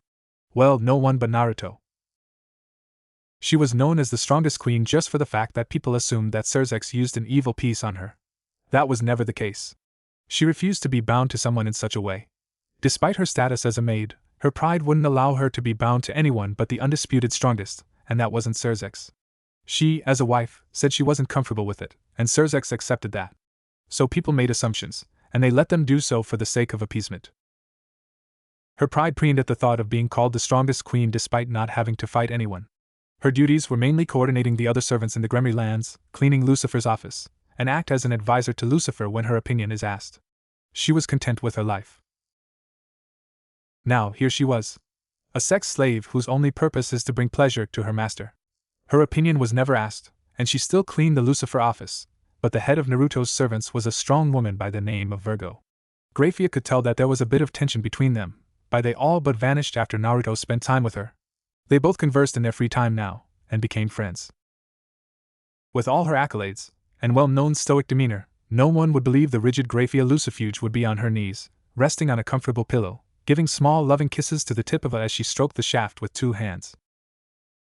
She kissed and sucked his balls while gripping just under the head with one hand, and the other rubbing the top with her palm, applying a bit of pressure. The appreciative hums she received let her know she was doing good. She ignored the office door opening in favor of licking the shaft from the bottom to the top, then slowly allowing it passage deep in her throat, while making sure to gently massage his balls. The pat she received on her head should be demeaning, but she took it as the unspoken good job that it was. Damn, Narasama. Able to keep a straight face and do paperwork while getting such a loving blowjob. If you weren't so hard, I'd think you were asexual. A playful and teasing voice said. A proper and effective leader needs to be able to multitask, Yorichi-chan. Naruto said calmly, his voice not even hitching when Graphia sped up. Yorichi Shihoin is a slender and well-endowed woman of average height. She has dark skin, golden irises, and black hair that has a purple sheen. Her hair is waist-length and kept in a ponytail with chin-length bangs framing the sides of her face. Her attire consists of a black, backless, sleeveless undershirt, an orange overshirt with 2 white straps on each shoulder, a large beige sash around her waist, and black stretch pants with a pair of lightweight brown shoes, which allow for stealth and easy use of speed techniques. In our last correspondence, you mentioned you have an update on the Excaliburs and Kokobile from your own investigation and our fallen angel agents. Yes, I do. Kokobile's plan has already begun. Just 3 hours ago, Kokobile's soldiers made their move. 3 Excaliburs have been stolen from the church. Excalibur rapidly from the Church of England, taken from their high-security vaults in the Tower of London. Excalibur Nightmare from the vaults beneath the Vatican, and stolen from the Catholic Church. Finally, Excalibur Transparency from some no-name Protestant church facility located in Dresden in Germany. Yorichi reported. What has been the church's initial reaction to the thefts? Naruto asked as he leant back in his chair. If it wasn't for the bobbing head in his lap, he'd look as if he was deep in thought. So far they have been trying to keep the thefts quiet, no doubt trying not to show any weaknesses. Naruto snorted. As if they could keep something like this quiet. Have you any idea where Kokabeel is having the Excaliburs taken? His gaze growing intense at the serious conversation. Yes, they are all being taken to Kuo, who currently has the holy swords.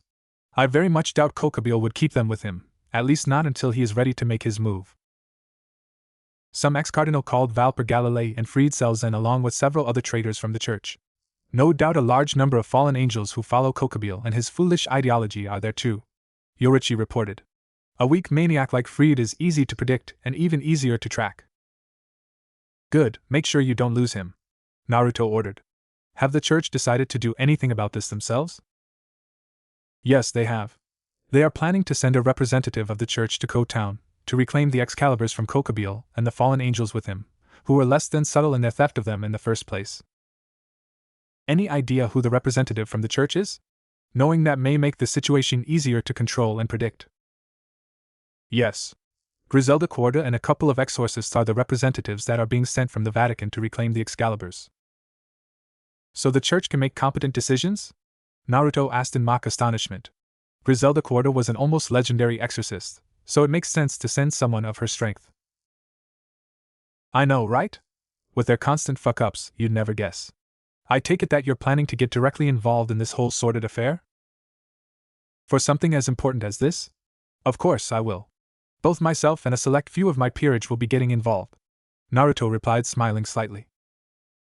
Why have us include ourselves into something so trivial? One of us could easily take Kokabeel down, Yorichi asked curiously.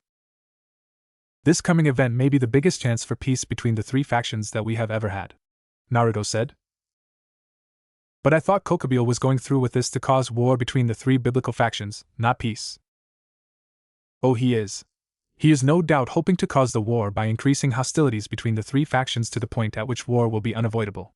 Turning the church against the fallen angels by stealing the Excaliburs so blatantly, and then using those Excaliburs to kill Sona Citri, the younger sister of Amao, and Rias Gremry, one of the few members of a noble Devil Pillar clan as well as no doubt members of the church. This will begin hostilities and probably start a second three-way war, Naruto replied. What is his reason for causing a war though? Why, power of course. Why else does anyone do anything? Kokabeel will use the war to become the new leader of the Grigori. Azazel is a peacetime leader, he has no taste for war, unlike Kokabeel.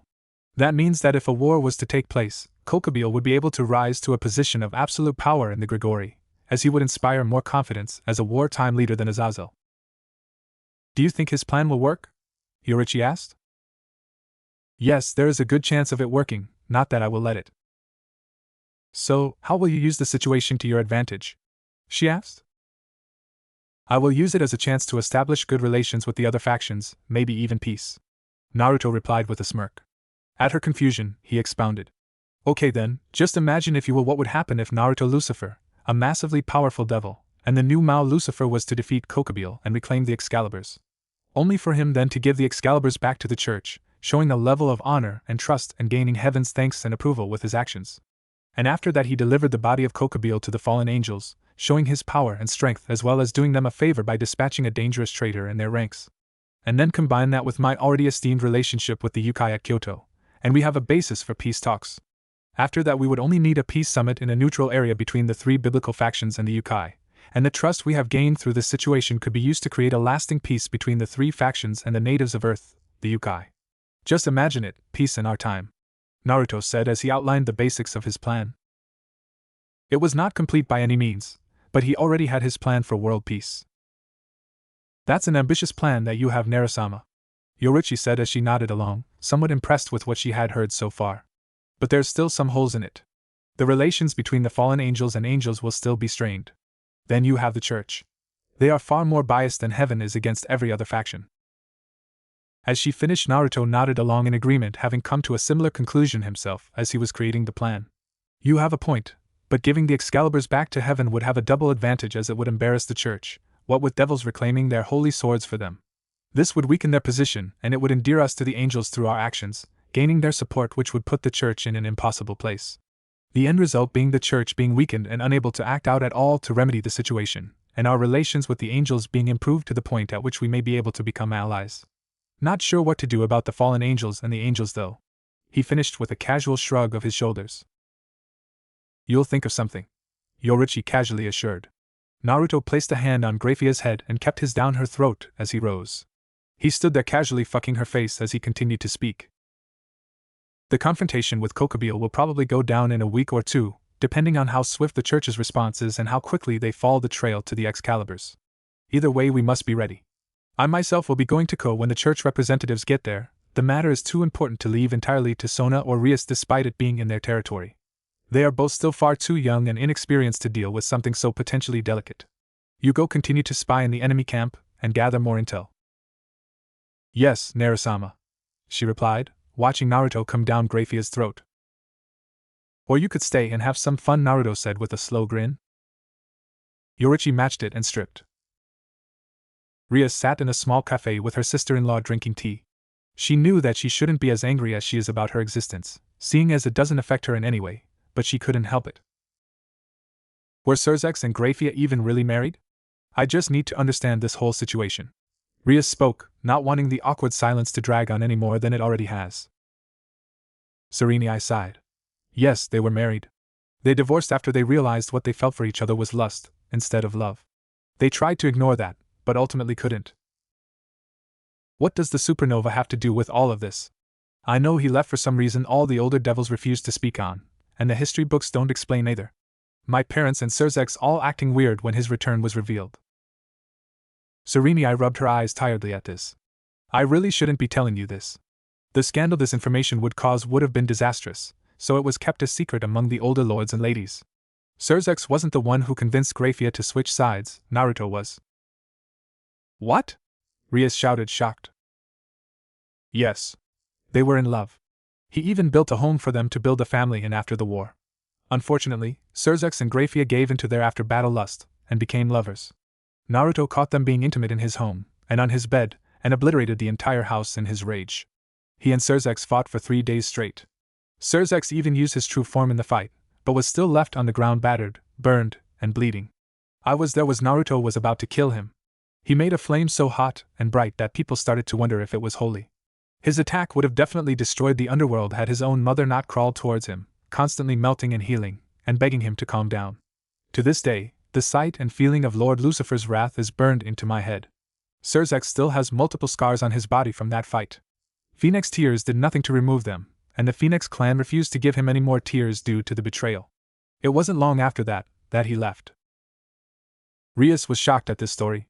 Now things began making sense. Why the other lords and ladies would give Graphia disapproving looks or glares. Why they hesitate to converse with anyone from the Gremory clan. Why her own father always seemed to barely stand being in the same room as Graphia and Sirzechs. Why her mother always looked saddened when she would try to initiate conversation with Lady Phenex, but receive an ugly glare in return. Wait. If the Phenex hate us so much, why did they want Riser and I to be married so badly? Rias, you are the heiress to a high-ranking clan, and your mother has one of the greatest political minds in the entire underworld. Did you not receive any training in politics? Serenei asked in exasperation. Rias couldn't meet her eyes. I did, but I didn't really pay much attention. Serenei shook her head. I already know the answer to this, but I'll ask anyways. Did you fully read the contract? Rias faltered under the older woman's gaze. I only heard what I needed to break it from Oni-sama. So you, as a person bound to a contract, didn't look into the details of the contract despite it being easily accessible to everyone from the DevilNet? Is that what I'm hearing? Serenei deadpanned, making Rias shift in her seat, once again, not looking at her eyes. I'll explain to you in explicit detail why marrying Riser wouldn't be as bad as you made it out to be. He is a womanizer, and he makes his peerage sleep with other men as bargaining chips. Rias growled with a glare, and was shocked to receive one back. I am not Sirzechs. Your spoiled little bitch routine will not work with me. Now calm down, and shut up. Serenei ordered coldly. A stunned Rias just stared back in slight bemusement. How many women are in Riser's peerage? F15. And how many are passed around, or groped in public? 4. 4. Serenei shouted. And do you know why it's only those 4? Rias shook her head, eyes wide. Because those 4 are the only ones comfortable with that. Those 4 are open to having fun with different partners. So, Riser doesn't whore his peerage out for favors. They all have their own fun, and if Riser benefits from that fun, then all the better. Your fucking smear campaign towards Riser not only made him look bad, but it made the majority of the Phenex clan hate the Gremry even more. Rias stayed quiet, not used to being shouted at, but the reprimand is far from over. Riser is a third son nobody who would have had absolutely no power over you besides the need to do his husbandly duties and try to get you pregnant. You, a devil with a weird obsession with following all this human nonsense, should already know what artificial insemination is. You could have done that, popped out 2 kids, and fucked off back to the mortal world to play human, and never had to see Riser again. With all the different lords not wanting anything to do with a clan that welcomed a double traitor into their home without issue, Lord Gremry was desperate to find some allies. Lord Citri was one, and he would have liked Lord Phenex as another. Lord Phenex and Riser was the only 2 in their clan that wanted the wedding, because, despite the bad reputation of the Gremry, no one said anything to your older brother being Lucifer. Now we don't have that cushion, because Sirzechs, the fool, didn't want to see you sad, despite reading the contract himself. So you're saying I made a big deal out of nothing, and my married life never would have been the nightmare I made it out to be? Rias reluctantly asked. Yes. Serenii stated bluntly. Are you and Sirzechs fighting? Is that why you're here? Rias asked, a bit guiltily. Yes. Honestly, your parents are pissed at him too. He gave up his position as Lucifer to cancel a contract, made by his own father, for a stupid reason. Your mother can't help but look at him in disappointment, and your father hasn't even spoken to him since. If we weren't married near a century before you were born, I'd wonder if he married me because I look similar to you. While incest isn't looked down on in the underworld, Sirzechs' weird way of acting like a jealous boyfriend in regards to you doesn't really do his image good. Lady Leviathan is very open about her love for her sister, so her obsession is more endearing than his. She sips some more of her tea before getting up. Now I need to educate you on how to present yourself from now on. You're just another high-class devil now, no Satan older sibling to back you up. Rias sighed. All right. Thanks for the talk, I guess. We needed to clear the air, and you needed to know the full truth. Now come on. We need to contact your mother for you to relearn your lessons politics. Rias pouted and got up. So, everything is ready for shipping? Serafal asked. The 4 Satans were once again in Naruto's garden. They each had food in front of them plucked directly from the garden. Serafal had sweets and cakes in front of her, Falbium had meat from different meat trees, and Ajuka had a salad made from black grass. Naruto finished munching on his white apple before answering. HM. I have all the crates ready to go, and I added labels on them to make sure the right faction gets food that they most likely enjoy. I also made sure to remove the seeds from them all. So when do we send them out? Falbium asked. We should introduce it to our faction first, then we can look into sending them out. Naruto proposed. We should use Sotan's birthday. It'd be the perfect place. Serafal cheered. Yeah, but then she'd have guys staring at her naked body after the food explodes her clothes off. Naruto said blandly, making Serafal gasp in horror. You're right. No boys allowed. You guys can't come, she declared. All 3 men rolled their eyes. It was Falbium who spoke next. Fine, but you'd better make sure the guests spread information about the food as far as they can. She nodded excitedly, then saluted. You can count on me. It'd be at most 2 days before the entire underworld knows. Good. With the church sending people to Ko, I sense things are going to get interesting. Naruto said. Have you finished your tests on the different potions? Yes. All the potions work as advertised. Who will you be hiring to handle production and the picking of food here? Ajuka asked. I'll be hiring reincarnated devils and having them sign a magical contract. It'll be impossible for them to reveal anything about the produce, and there are multiple anti-theft wards all over the place. We're good, Naruto replied. Then I have nothing else to bring up. Cool. You guys got anything to add? Naruto asked Serafal and Falbium. Nope/nada. They spoke at the same time. Well, alright then. Rias sat with a heavy pout on her face. She sat in the ORC room waiting for the church delegation to arrive. The rest of her peerage was present, interacting amongst themselves, while her pout remained firmly in place. If you keep pouting, it'll get stuck that way. She heard her rival speak. Sona was also present. Since she was now in a higher standing, politically speaking, she had an obligation to be in the meeting. She decided to meet with the church delegation in the ORC building both as a courtesy to Rias, and to give the rest of her peerage peace to do paperwork. Rias just pouted harder and turned her head away. I'm not pouting.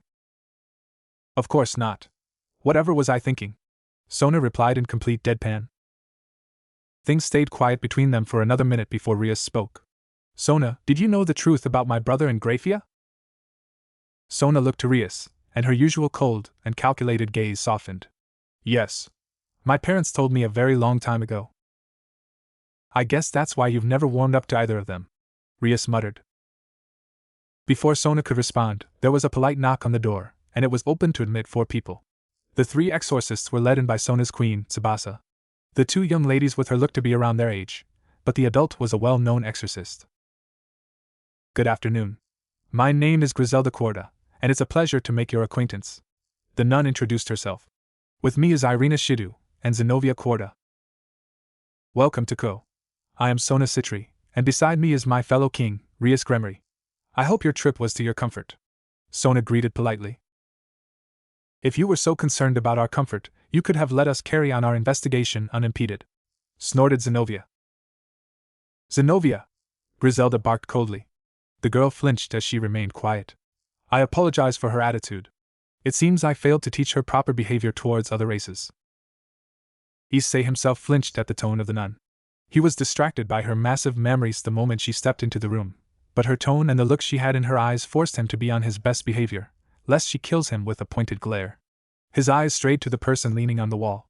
Kiba, his fellow peerage member, had an uncharacteristic scowl on his face, and it confused Issei something fierce. Before anyone can say anything else, someone knocked on the door then entered. It was a woman with blue eyes and black hair. Her body is mostly covered by a beautifully designed haori, but her face and hands give an impression of a slender woman. Her hair is long and is worn as a large braid down the front of her body, and her face had a kind and gentle look to it. She also has a large string attached to the sheath of her katana and carries it over her shoulder as she makes her way in. Oh dear! It seems I'm a bit late. Please excuse me. I am Retsu Unhana, Knight of the new Satan Lucifer. I am here to oversee the meeting. Once everyone had taken a seat, Sona began to speak again. Let us discuss the matter at hand. If I am not prying too much, can you give us some information about the case from your side? While we had an encounter with the fallen in this territory, it was taken care of. Heaven and the church had 6 Excalibur fragments in their possession. 3 pieces were stolen after their holding place, and the current wielders were killed by fallen angels. It was only due to the timely arrival of Cardinal Vasco Strata in one of those locations that we found that it was the fallen angels and Kokabeel himself that was involved. Since then, we have been trying to find the whereabouts of the Excalibur fragments. Griselda recited the overview of their side. I see. And you've managed to track him down to K, but not exactly where. Sona surmised. You may continue your search here, but 1 or 2 of our peerage will have to accompany you at all times during your search. We are currently at a ceasefire, not peace, so it wouldn't do to allow what is essentially our enemy's free reign in our territory. Zenobia was about to speak up, but one look from Griselda kept her mouth firmly shut. That is reasonable, Heiress Citri. Thank you for your time. As all 3 got up, Griselda turned to the other nun in the room. Asia Argento? Why yes? The poor girl squeaked. On behalf of the Holy Church and heaven itself, I would like to apologize to you and inform you that your excommunication has been repealed. Asia blinked dumbly, the words causing her mind to go blank in shock. What? Griselda grimaced. In truth, you should never have been excommunicated in the first place. While we certainly didn't approve of you healing a devil, at worst your punishment should have been a light scolding. Be but the bishop, Asia protested. He called me a witch, a heretic, He was corrupt. Griselda interrupted her with a sigh. Unfortunately, though we are all worshippers of God, there are still those among our numbers who are lacking in faith. Additionally, we didn't have much oversight at the church you were located at. By the time we heard about your situation, you were already sent away. Asia remembered how quick it had been. Her entire life had been turned on its head literally overnight. One afternoon she healed a person who had turned out to be a devil, and the next afternoon she was out in the countryside with her meager belongings as 2 fallen angels approached her and offered her a place among them. She hadn't really wanted to go with them. But she didn't have anywhere else to go, and there was a chance she could still follow God's teachings among them. That had turned out not to be the case though.